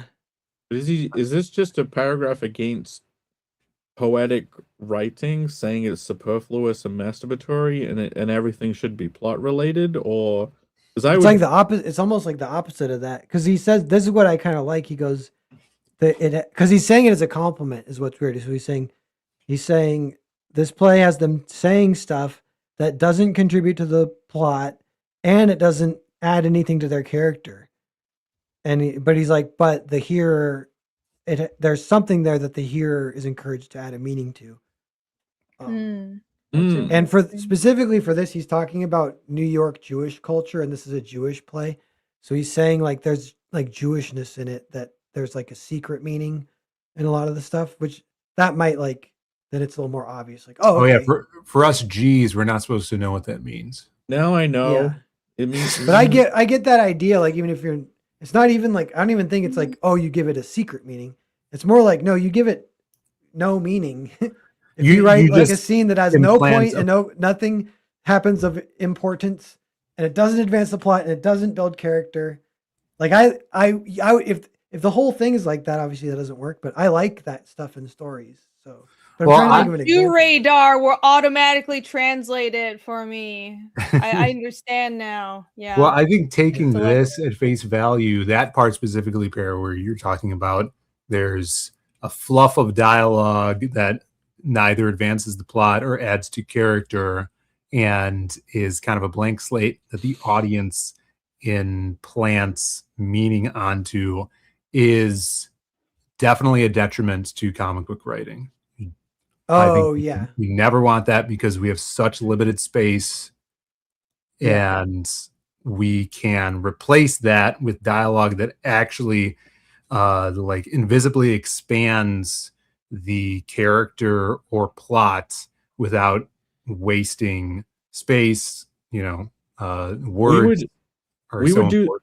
We would do the same effect that he's describing with just the enjoyment of poetry by creating subtext in inferences in the plot-driven things that we add. Like even if there is a point, you still have interactivity with that. You're not telling them the point, you're presenting them with the pieces to form the point in their head. He's talking about you're given some pieces, and it's fun just thinking of our own point to it. Yeah. Well, but you could do that. Go on. But Phil's saying, I think I agree. I would be like, maybe you could have like a little ratio, like, I mean, literally like one page in like maybe a whole book or a whole graphic novel. But I do like keeping the audience on their toes with some fucking shit that shouldn't even be there or whatever. Yeah, but Pat, you do this. You do what he's saying because of the way some of the things your characters say sometimes. You do the mini compressed Tarantino. You can't do Tarantino in a comic. It goes on too much. It's too much of this. You have to be efficient. But even like that, I almost feel like Tarantino, he would say it kind of does build character and it's like useful in that way. Obviously, it wouldn't work in comics because it's too much talking. What if in a Tarantino there was like something that wasn't even like being clever or like wasn't them talking a lot? But so there is an example. David Lynch did it a lot, and of course he's weird. He's awesome, but he's dead now.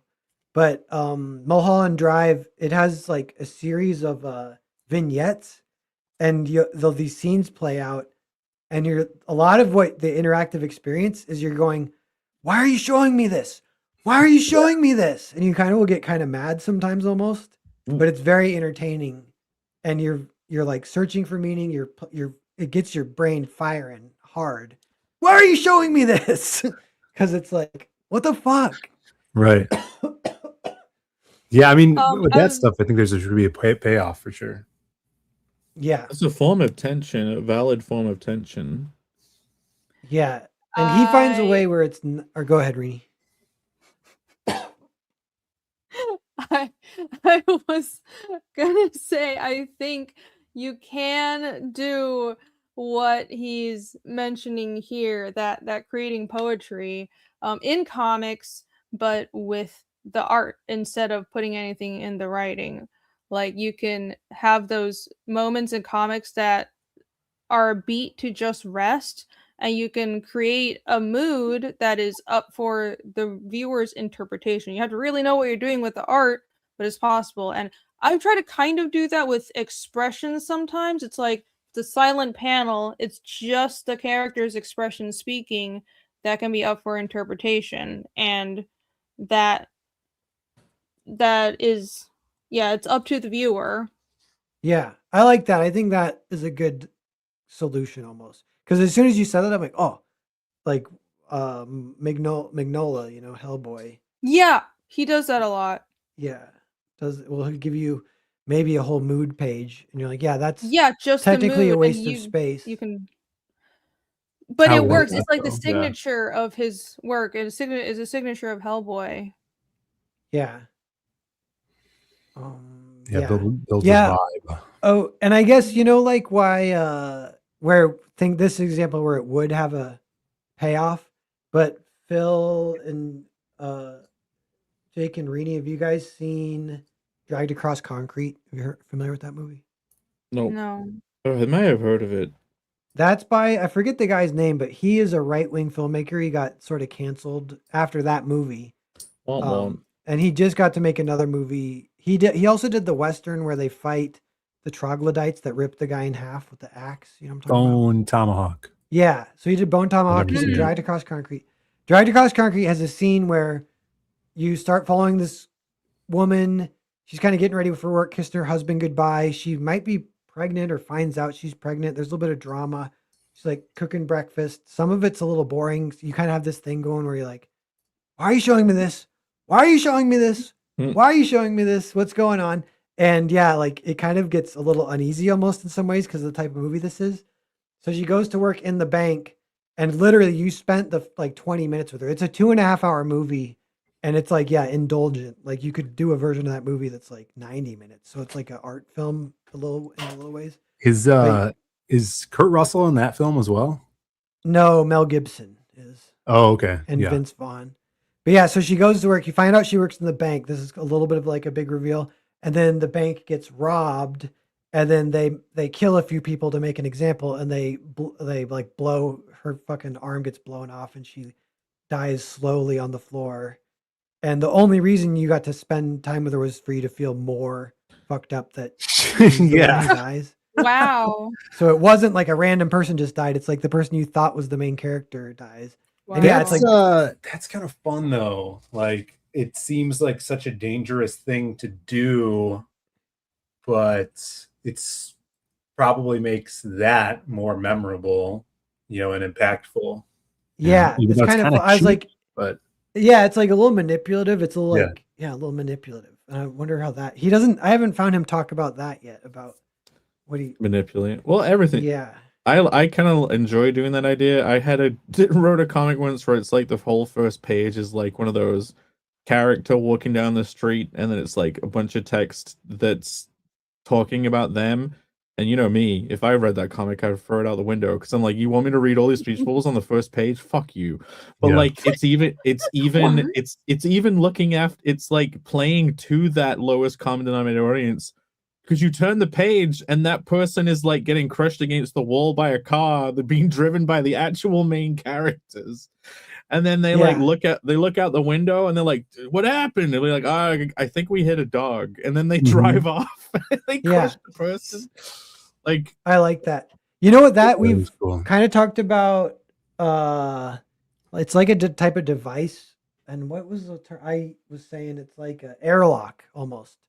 So yeah, like there's like stories can always have transitions where you start with something and you move. So a lot of times if it's like start with the old man, like Saving Private Ryan, he's visiting the grave, and then you cut to his flashback, you get to see the movie.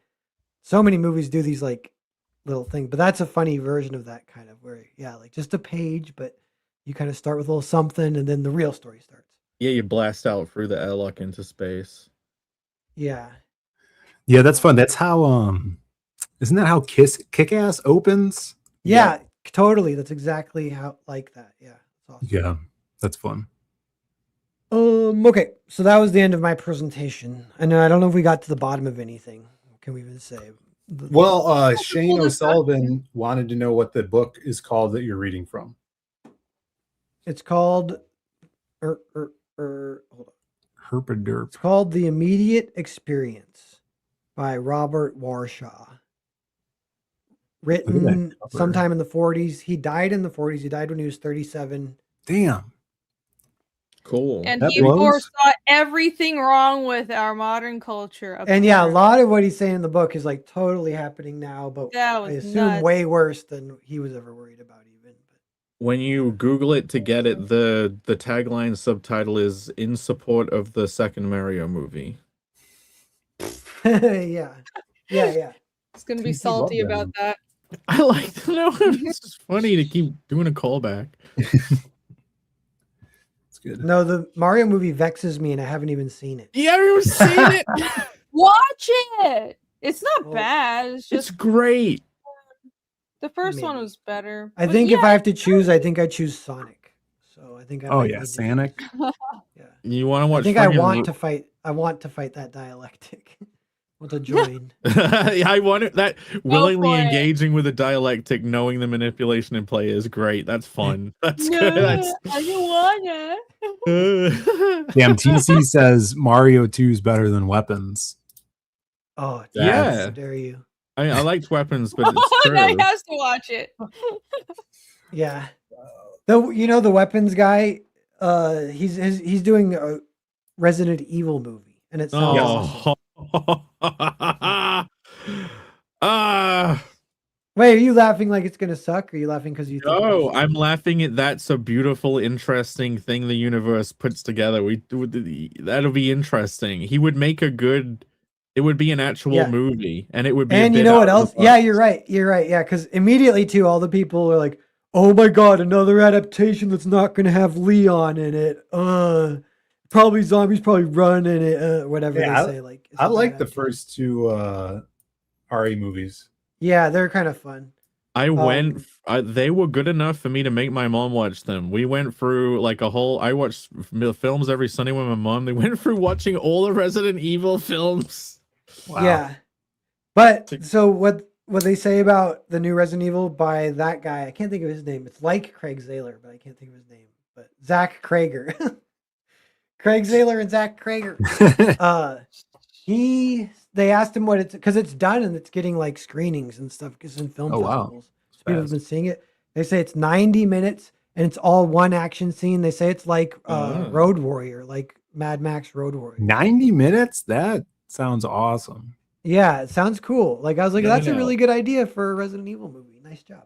That's Yeah. that sounds like Mario 2 a little bit, except Mario 2 was not one action scene, it was like a billion all put together. It was the Yeah. end. It was the end of a million action scenes, or the beginning of a million action scenes. It was like this. I imagine this guy is still gonna have peaks and valleys. It's not gonna be like gun, gun, gun, Yeah. gun, gun, rawr, dogs, Give me another dogs. gun. Yeah, gun, Yeah. gun, gun. Yeah. Yeah, because that's like Road or a Fury Road, they were saying, not even Road Warrior. They're Oh, saying Fury Road. Okay, yeah. Yeah. And Fury Road was No. like that. It had really Oh, great peaks and valleys. was but awesome. it was like Yeah. one giant action scene kind of. But A Fury Road, pacing wise, Resident Evil. That'd be great. yeah, it sounds really good. I'm very excited for that one. Did anybody see Furiosa? Yeah, it's No. awesome. It's The amazing. prequel? Have you guys seen it? There's some things about that. Yeah, I seen Like- it. I Okay. enjoyed it. I Yeah. saw it in Yes, 4D yes. though. I Okay. saw it in 4D with 4D Chad chess, Lena Dunham Townsend. style. Yeah, no, in Houston, and the chairs moved back and forth with like the cars and shit, and like Oh, would nice. go up when That could help. Yeah. Yeah, it was fun.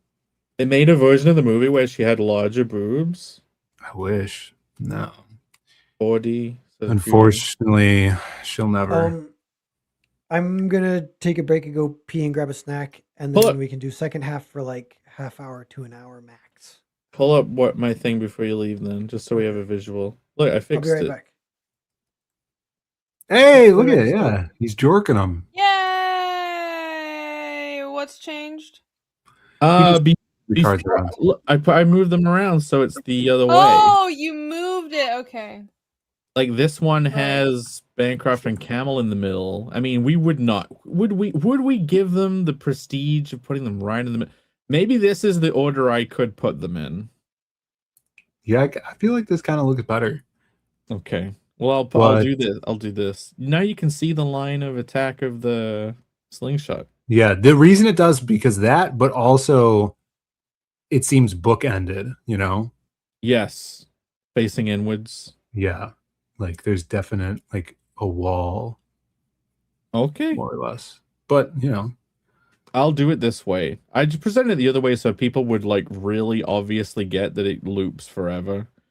oh yeah, I see what you're saying. Either way. It's fine. But yeah, but when the people get them, you could put them, display them however you want. Hey, no, exactly. The point of this is like people can start it wherever they want. They can start it at your hand. Do you know what I mean? Like it's great. You can just put it in the folder however you want. Yeah, Alex says it's up to the customer to order them. Yeah, you'll exactly. I'm launching a campaign in a week. There is a Panel Breakers TM standee on that campaign. These are a 12 trading card set that you will get free with that standee set. That's crazy. Yeah. The reverse side of these cards will all have actual trading card game information, attacks, stats, that will make them function in the creator-owned comics fight card game, the Cockfight card game that I have created. It's gonna be good. With advice from Alex. So that launches in 1 week's time. Yes, which means all of my books need to be filled and Kickstarter needs to approve the campaign within a week. And we'll see if that will happen. RJ hasn't really messaged me in a couple of days, and I'm just have my fingers crossed that he is like hunkered down, packing every possible package that's left, and then he'll give me a final bill for the rest of for those. And one can hope. One Fingers can hope. crossed. I'll message him tomorrow to ask if that is happening.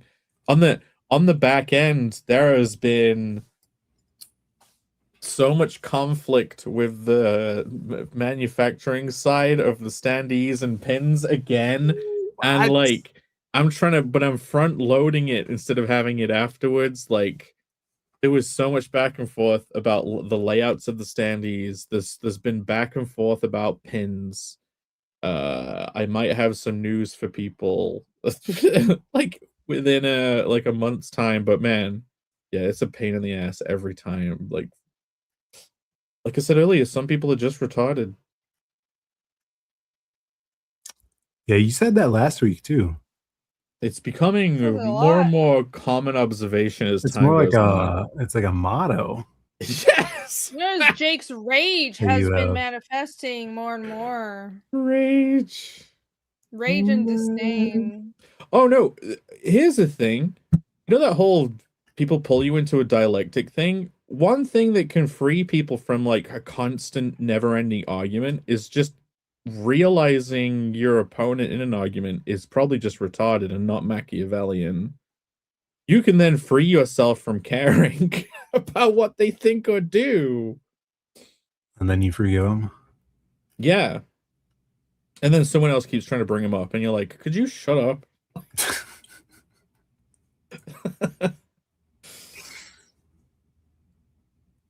Well, I'll have to change my way of thinking then. I don't think it's you. I think probably people who nip at you all the time.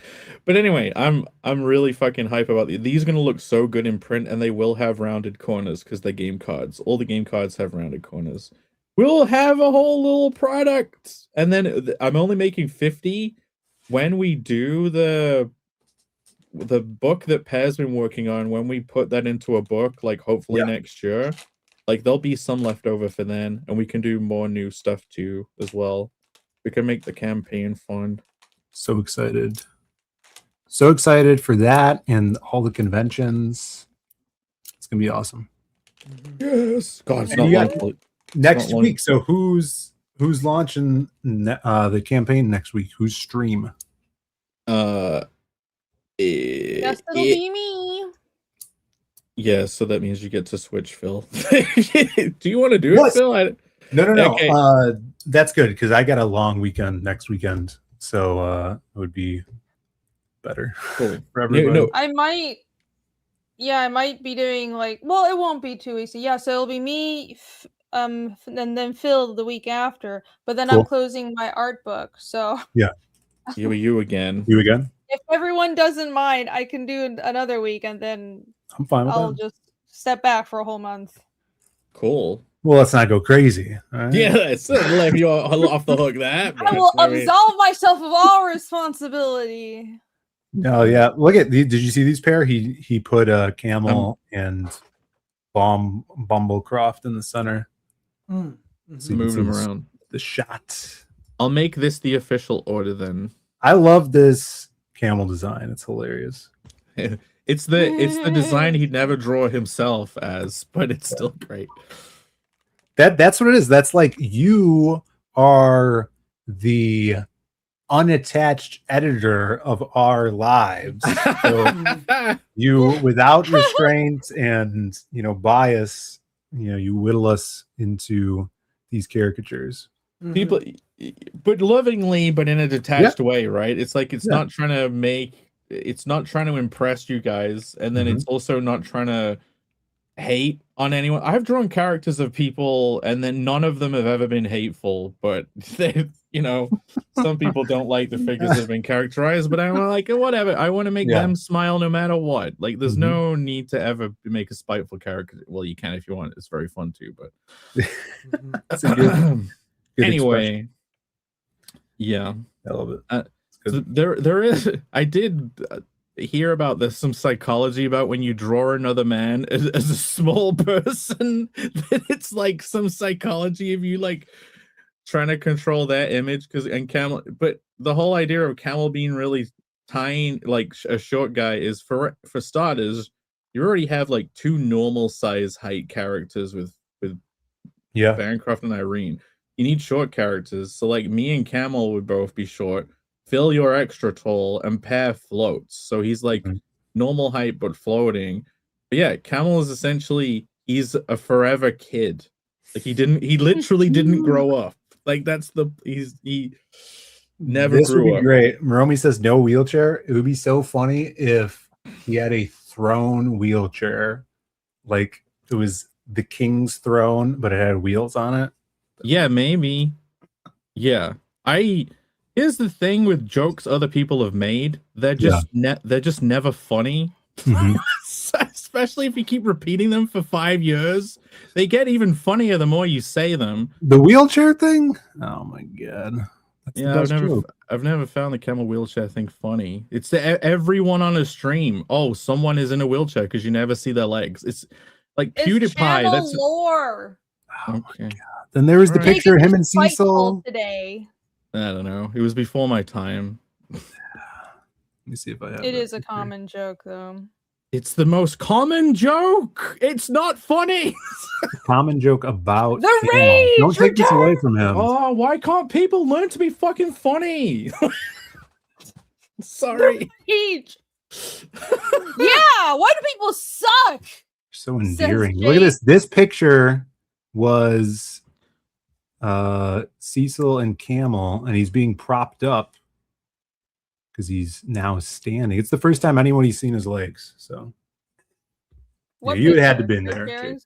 Rage Against the Wheelchair. Oh, on your profile, and Pear just left, so we can't blow it up and see it. No, this is probably what Phil is showing. I think you anger. No, I am not sure. Showing this. Did I anger Pear? No, this must be profile Pear's picture. This is what I'm sharing. Oh, okay, cool. Pear just shared my screen and then left. No, I just wanted to pull this up because this is relates to what we were talking about before. And yes, characters just suffering a lot doesn't mean they grow. My God, oh, my character suffered. I put my characters through hell. That means it's like we're teaching people from scratch how to be humans again, and then how to write. As if this is some lost art. I am amazed. Well, okay. I don't know the other characters.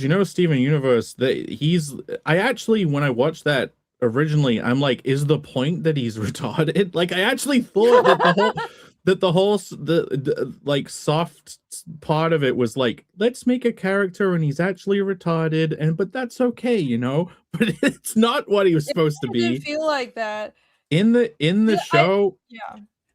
In the show, I mean, he lives in this silly world where it's like a bunch of lesbian rocks hanging around and everything's like crazy magical in space and stuff. But towards the end of it, like the stuff that was all cartoony starts to actually become a bit real, and he actually does grow up a bit psychologically, and he's like thinks his and like he like this. Yeah, I never watched it that far. The people I went to art school with they love Scott Pilgrim, they love Steven Universe, and I was like, why? They probably just like it. The appeal. They probably just like it because it's got songs in it. It's a musical? Yes. There's songs. Yes. That means I like it. Okay. All right. Estelle voices the purple tall one. Who's Estelle? A musician, a singer, Estelle. You know Who's Estelle? that? You mean Adele? No, Estelle. Oh, I don't know. I don't know who that thought you were is. talking about Adele. Google Estelle Singer. But yeah, Estelle, I think I have like an aunt named Estelle or something. But yeah, there's gone it. There we go. TC said it. There's lots of songs in the show, and they don't Mexican lady. They don't suck. Estelle. I also hate musicals, so I will definitely not enjoy this show. Oh, I fucking love musicals. I hate musicals. I suffer through the couple of Disney movies I like. I cringe when the music comes on. I suffer through it because the rest of the story is good. Phil, don't you dare pretend you're not a fan of musicals. I wouldn't say I love musicals. South Park the movie was Finally, a musical and it was great. Something. Never seen it. Grease is great. It was comedy. All right. I got bills, then multiplying my wallet's Willy out Wonka. of control. No, the South Park movie was good because it's comedy, so the singing's forgivable. What else is a good musical? I think that might be it. Prince of Egypt is acceptable. Prince of Egypt was okay. Aladdin, Disney's Aladdin. Yeah, and like Disney movies. What is that? They're not musicals to me. You don't like Disney's Aladdin, Irene? No, Aladdin is fine. The singing wasn't my favorite. Yeah, Hercules. Hercules is better. What Disney movie do I actually like the singing? I guess Mulan. Book of Mormon was funny. No. With the force of a raging river. Yeah, it was annoying. Oh, Mulan was good, yeah. See, in my mind, those aren't musicals. Musicals are stage plays. Literally a musical, Phil. Literally musicals. Literally. With the force of a come typhoon. Pear's back. Yo. What do you think about musicals, Pear? I hate them. Oh, God. What it? Attaboy. Attaboy. Pat, they just announced Lena Dunham's next project is a Broadway musical. I hate her now then. Yes! Okay. No, I don't know. That was easy. Hate him. TC asked me if I heard the song American Boy, the Kanye West song. I listen to it like once a week. Why did you ask me that? It comes right before the other song that he plays that people don't listen to anymore. Faded. So that's a good Kanye song. Except Clavvicular. He OD'd, dude. Mm-hmm. Kanye West did a tweet or Instagram story about Clavvicular when he died and then deleted it. Did he? Yeah. You know, they said, I don't know if this is fake, but they said Clavvicular is doing a competition between 500 supermodel women. Saw that. And the winner gets impregnated by him. Mm-hmm. Is he still alive? Yeah. He's Well, he said alive? Has he got Bell's palsy now because of his overdose? No, everybody says he's different now after the OD, and he's like geeking out over girls in public. Oh. I mean, it happens when you fry your brain. He got Roseanne Barr in the head. Yeah. What's up, Ryan? Ryan Blue Thunder in the chat. Ryan, your package is on its way. I just sent it out Tuesday, brother. I hope you're coming to HeroesCon. Let me search my spreadsheets to see if Ryan's Connell book has been sent out. Alex, let's get that meme going. Chop chop. Booba. Hey, look, it looks like Pear is the head if I put it like this. It does. Other way. Just stay where you were. Stay where you were. There you go. Perfect. What's that? Or, you didn't have to move at all. That's the first thing I'd do if I had boobs is I would feel myself up. Andrew White, yes, your package should be in the mail. Let me check. I mean, I imagine so. Yeah, we'll be at HeroesCon, most of us. And then I'll also be at Bell County Comic Con in August in Texas. Not too far from Austin. So you guys are in the area. Not to be confused with Bell's Palsy Comic Con. Yes. Which is the new Clavvicular. That's very different. That's Jake's Comic Con. That's the one that he puts on every day. Yeah. No, mine is Micro Dick's Anonymous Comic Con. Ooh. Yeah, so that's another thing. Speaking of that, with Clavvicular, he said he takes so many supplements to make sure he doesn't lose his hair that it makes his dong not work anymore. Did you hear that? Why is everything that's like build muscle, don't lose your hair, shrink your dick?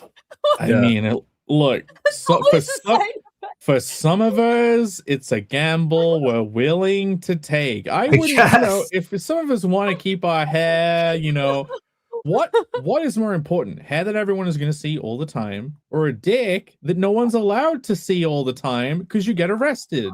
It's true. Yeah. Yep. So I think he just takes pills for the wiener too. So he's got pills for everything. Right, it's pills for everything, right? But hopefully he gets them from a pharmacist so he doesn't have fent. Yes. Because it might be fentanyl. Shortening it to Fent makes it sound cute. Fent? Yeah, calling it Fent makes it sound cute. It's just a long name. It's not cute. Right, Maromi. You don't shorten Rehypnol to Roof. Oh, you do. Roofies. Roofie sounds cute. Yeah. Cute little roofie action. Roofie doofie. Slang. Jake thinks roofie is cute, guys. Like cute little roofie action. You heard it here first. Is Caleb in the chat? Caleb? I haven't seen him in a minute. I'm going to get some water. Perfect. A lot of people's packages went out. Bill Mouse was in your chat on Bancroft's channel earlier. His went out. I'm not doxing people. These people have... I have a memory bank of who has publicly said they backed the campaign and who's publicly said they haven't backed. Camel should have got his by now. I messaged him saying that and he didn't reply. Ooh.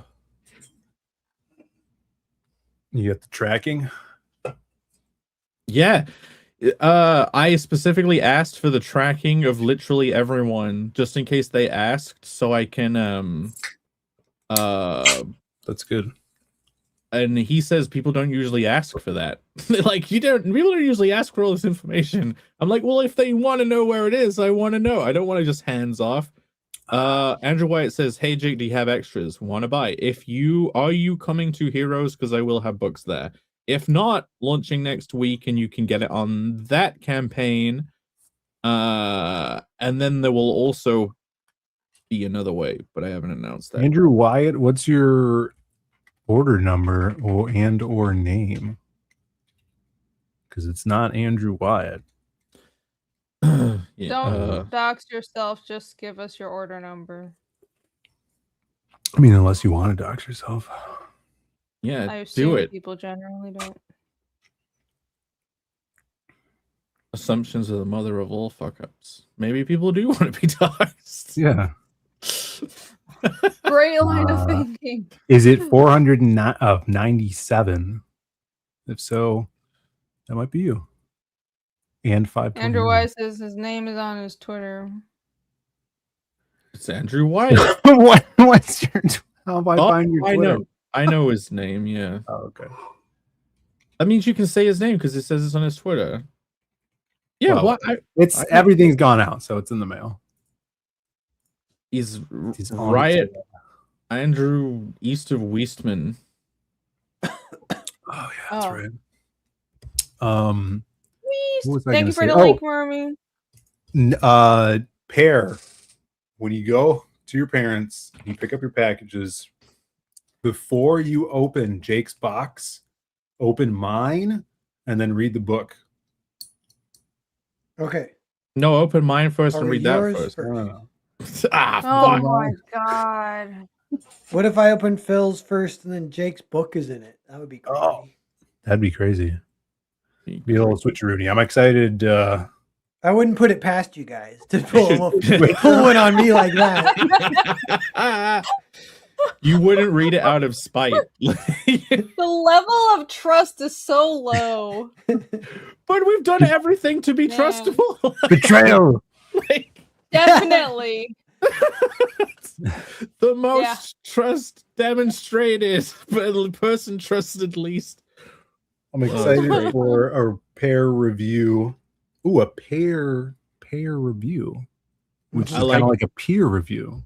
I was trying to do Andrew something Wyatt. with parents and parents, but I couldn't do anything with it. Sorry. Oh well. Wyatt Eastman, more like, says, tell Rainey tell Rainey to show me how to get to the extra features on her Fiendish page. You click the thing. Okay. I think you're looking for the chapter passes. Are you looking for like the reader on the Fiendish website where The you special can features. read the comics digitally with like the layers on each page?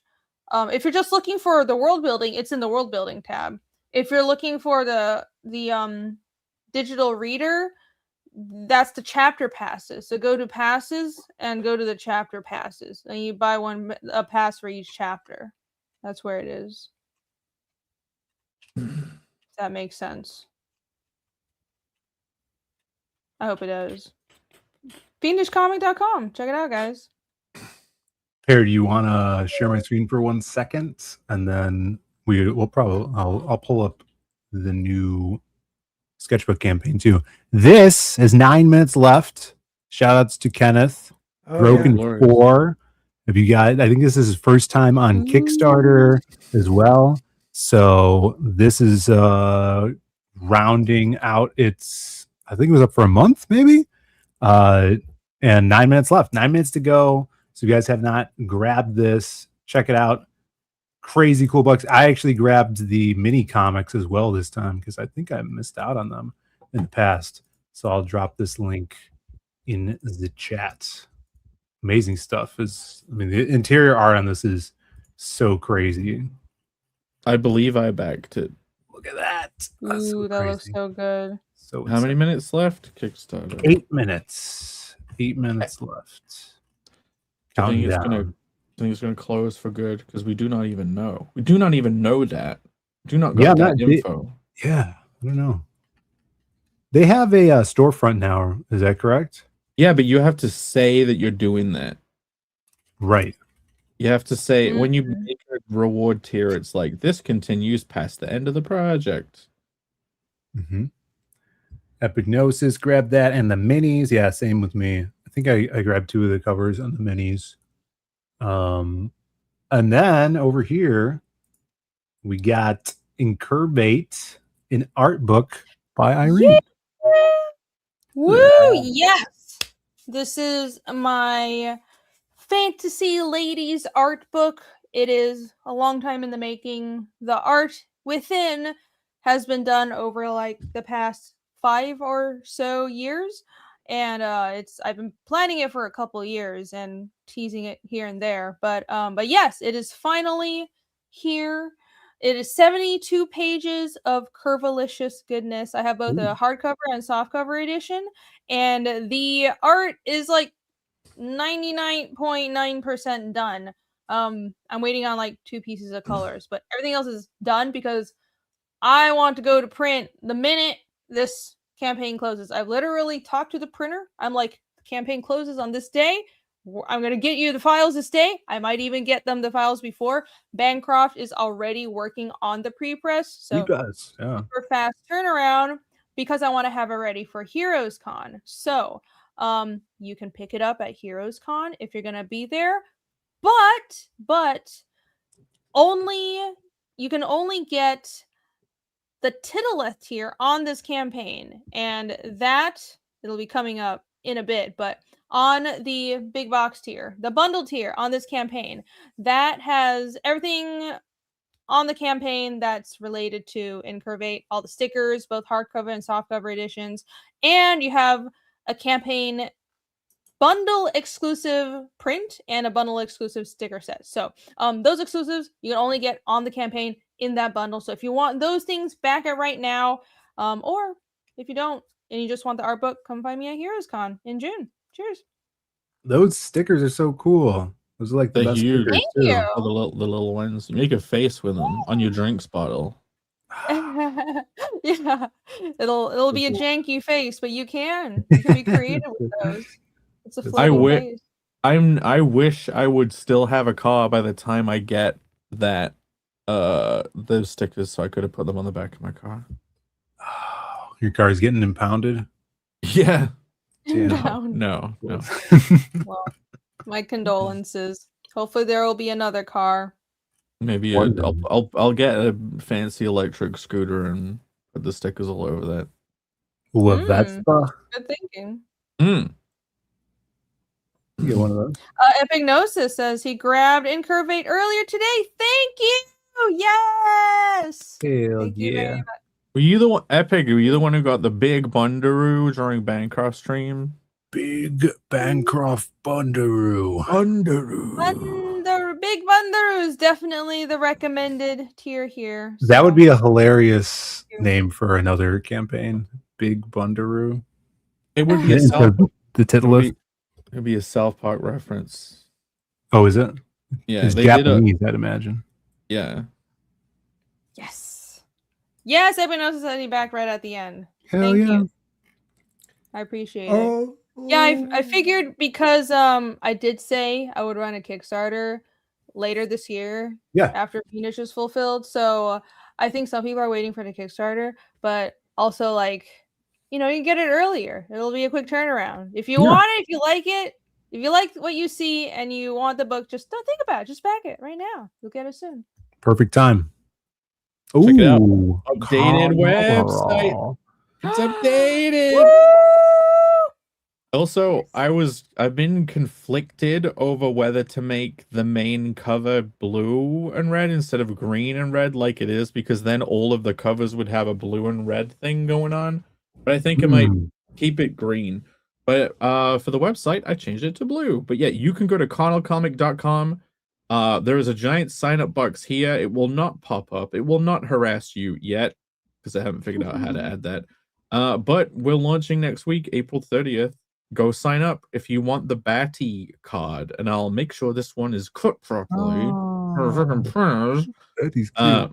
Yeah, and look, I fixed my website, where you can go back to the chapter 1 page and see the old memories. Nice. Very nice. Scroll preview. That's awesome.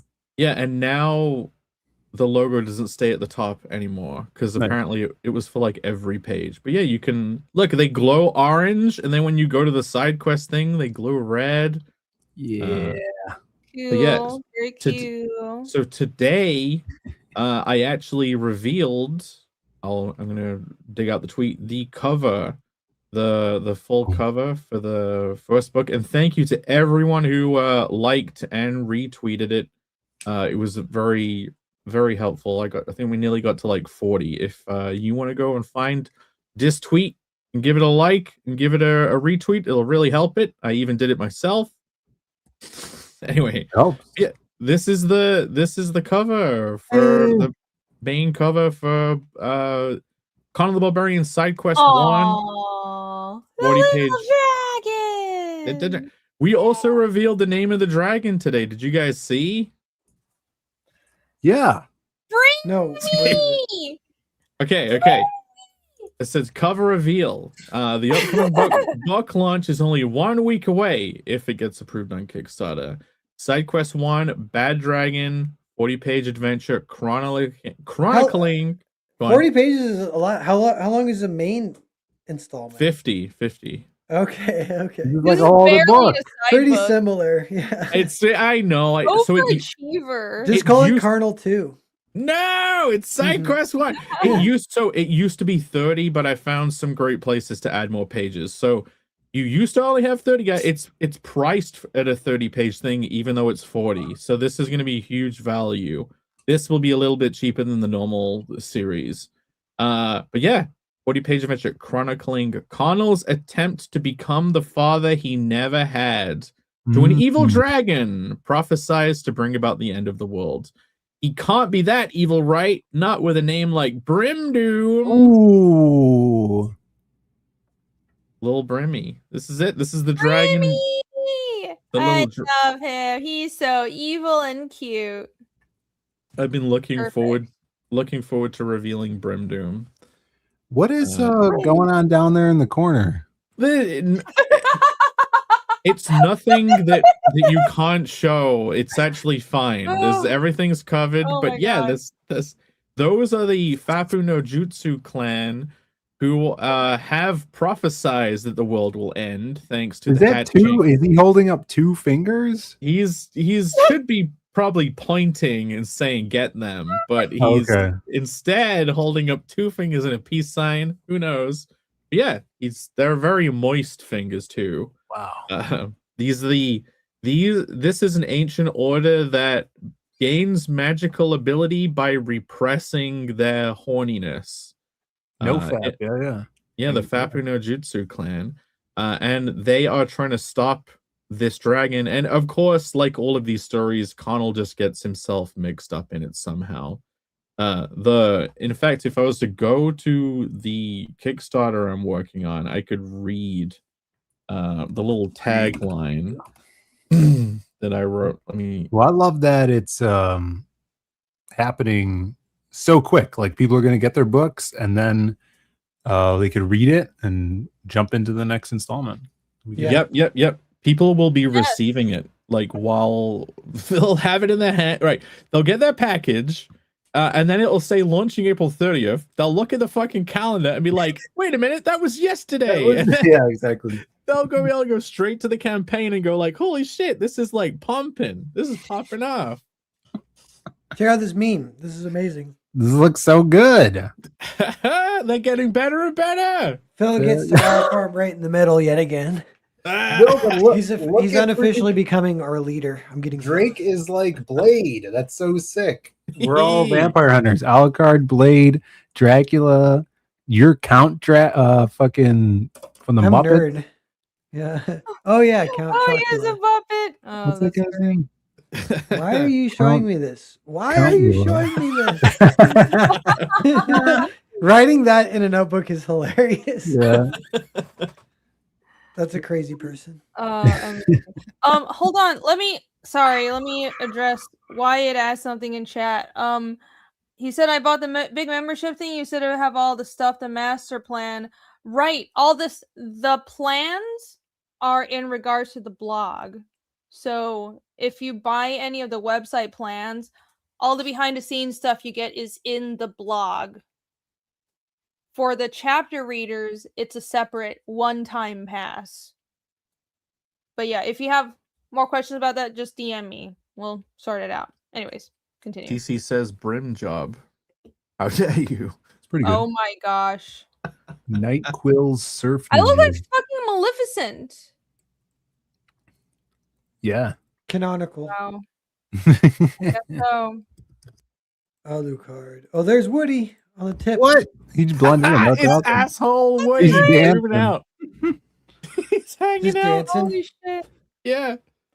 We didn't talk too much about Surf Dracula. I'm still vexed by that one. I'm working on stories. I'm like, fuck, I need more shit. I'm doing Surf Dracula. Like, I'm a piece of shit. Oh, they're not surfing yet? Really? Yeah, yeah. Damn. Wait, isn't the aim to do Surf Dracula? Yeah, And- I don't know what I think like the verb of Surf Dracula means that you missed it. Oh, It's like okay. being on the wagon if you're an alcoholic or whatever. I don't know. I'm always Um, surfing. Look at that. All right. Irene, will you read yours pretty please? Yeah. Let me muster up some energy. Getting tired. I can do this. You're so starved for a woman that has even a modicum of sense. They're trying to suck your creative energy. That is like the basis for character arcs. I get it, but I'm also annoyed by it. Demonic influence is real. He's the guy with the funny Hitler stash. Wait, what? You think that's a false flag? Sweet. Again, good in canon stuff. Good Amazing. This is me. Yeah. They want to give you clean needles. Yeah, that's a dumb outlook. You got to live life. I have this AIDS needle and I'm going to prick you with it if you don't give me all your money. We'll be up in the camps soon. All those astronauts were found still alive. All the G's. I'm going to write that down. That's a peer nugget. Nice. That's a in character also. Oh wait, up here we have you got pills for this and pills for that, but if you didn't get your pills from a pharmacy, it might be fentanyl. Napoleon surf apart. It was a valid jingle because it's stuck in your head. Yeah. She's aura farming pretty hard. The problem is she's kind of fat now. I'll take one for the team. I forgot what I was gonna say. Oh, there's a couple different places they give free drugs to homeless people. David Lynch did it a lot. Of course, he's weird. He was gambling with aura. I'll have to examine that, see what that's all about. Free drugs. Those all fit together good, yeah. Yeah. Most people are retarded. The chaotic energy of monkeys. We should just let murderers get away with murder. I took some creative notes from Pear. In your own home, you wake in the middle of the night. Yeah, smoking a fag. You were entranced by the nipples. Man, this sucked, and I feel gross. I even tried. Sweet. Dude, Wow. that Blade Hedgehog is Perfect. hilarious. Alex, you're doing so well on these. I decided to read them in advance now, so I can do a honest job reading it. These How are do you great. get all the surfboards are different too? Well, the AI What are the shoes? They're surfing Yeah, shoes. Yeah, zoom in on Napoleon. Hold on, go back. What is Napoleon has like extra shoes Bowling shoes. down there. Are those like Charlie Chaplin shoes or something? What are the extra shoes? Yeah, what is that? I need to investigate this further. I don't get Yeah, it. we didn't necessarily give Alex a lot of stupid shit to work with this week. We said it all at the We're beginning. too serious. Very true. We're trying too hard. Mhm. Yeah, he says correct. It's Charlie Ah! Chaplin's shoes. What? Ah! Really? Nice. Ha ha ha! Did he have a special I pair was of right. shoes? I don't know about. Did he bowl all the time? Oh no. He- Guess he He- does. like, if that's supposed, What is he squirrels don't have drawing? What striped tails. So I Oh, look wonder- at this. Can I you don't guys think see that's a this? squirrel. Zoom in. If Yeah, you're we able can It's to. see. that's Lena Dunham as a furry, is what I'm doing. Oh What? my god. She's your Oh muse. my god. What Oh. is the little fox? Yeah, maybe I can open this in a new tab and zoom in. Here we See got that? it. See, there's Lena. Is she in your That- new furry? That's a lemur. Lena it's- Lemur. It's Lena Dunham. Oh It's my Lena God. Dunham. Oh, holy crap. Got my Is little that- wait. sharpener pencil. Is that me casting the spell Yeah, you're creating. into Pez's Yeah, to mind to make- make to make him him. draw Lemur Dunham. Yeah.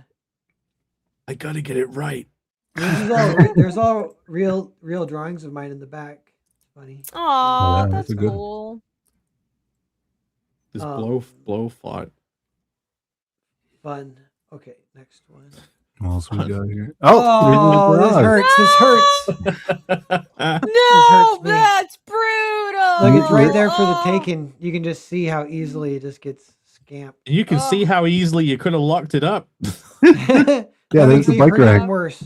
It's a bike rack. You're giving a lot of Very grace, accurate. a lot of grace to this garage here, Alex. I heard it's more like a shack. You know? Yeah, it's pretty crazy. If you guys ever visit me, you get to stay there. In the garage. Yeah. thanks. Oh no! This is Phil hates space. This might be the Yeah. best This is anime perfect. version of man. Why is my It looks logo? just like you. It's so My funny. avatar is on your spacesuit, Phil. Like, Oh yeah, yeah. We're part of the Bristol's space crew. Do you Space also hate hate is- chocolate ice cream and microphones? Like, what's going on? No, I mean, chocolate's not my favorite, but I need one of those bars. Oh, that's So- Mike Coon. I hate Mike Coon. That makes sense. Or is that my well, mic? you I'm hate not you sure. Too. you hate cats too. You're more of a dog person. Oh yeah, I love dogs. Dogs Look are at so those cool. kitties. So That can't. cute.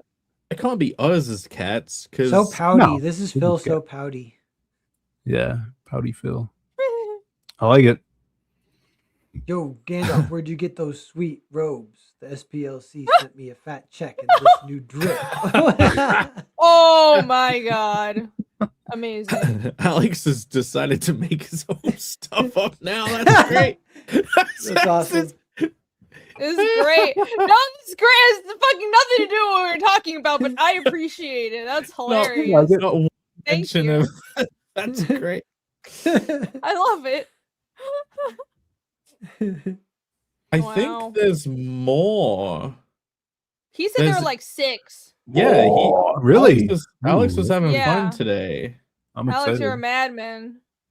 I might okay. This post- is just Let me gonna get be. these. This is just gonna become Alex's meme show at the end. Just Good. Where it has vent. nothing to do with it. I'm posting that great. one to my Instagram later with the cat. In a world where girls can't laugh at jokes, one man has the power of comedy. And he's just a crazy clown. That's awesome. It's why the last man of comedy, but you. And the business Napoleon is had good. it. Holy Comedy shit. Unit 1. And this is a play on Sean Gordon Murphy's cover for his new book. People announced. I don't know if people. Does he have a new Oh, book? No. What? Yeah. What's it called? The That's Last fine. Driver. It's called. But and this is Really? like the cover, but this is a. Sounds like a ripoff of the Ryan Gosling. That is Driver. serendipitous. Yeah. What's that logo? What's that fan logo? In the bottom?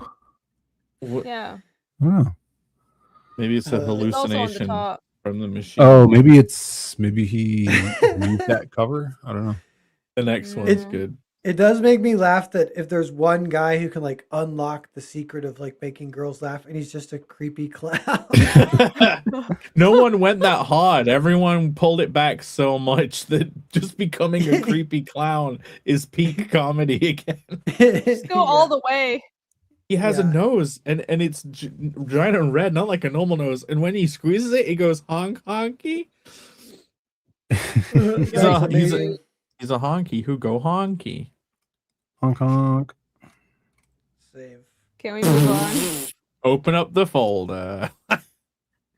Explore the files. Yeah. Don't share anything you don't want to. Go click on recent I'm glad there files. wasn't any porn. Mine I would didn't be see nothing. mine would be riddled with porn. Oh god, I can imagine. You missed and there's one. Another more. one? There's one. There's one more. Pedantic trash. Ah. Phooey. Excelsior. No! Reading experience. Oh, I'm back from the grave, super fans with a vengeance. Super fans? what's He that? calls them super fans. No, he doesn't. True believers are back Oh, from yeah. the grave, and I'm as mad as ever. Yeah. You know what they've been doing to my shit since I left? Excelsior. They AI'd him. He'd love the AI. You know he'd love the AI. He'd be like, I can just type in whatever shit I want and it makes it, and I don't have to deal with stupid artists arguing with me over who made what. You just be happy you can make more money using it. He'd go to Grok and type in blue dick X barbarian guy. There we go. But he's got no nose. Amazing. Thank you, Alex. Yeah, it was awesome. Thanks, Dude, Alex. man. Thank you. All right, time to end the stream. Is it over? Okay. Yeah. Yes, it is. I'm tired. I'm going to bed. 3.5 hours. We did Okay, it. Back I'm our going to book. click the button, See you guys everyone. next week. Jake, Bye, chat. Bye. I already clicked channel it. next week. I Our clicked channel it. next I week. already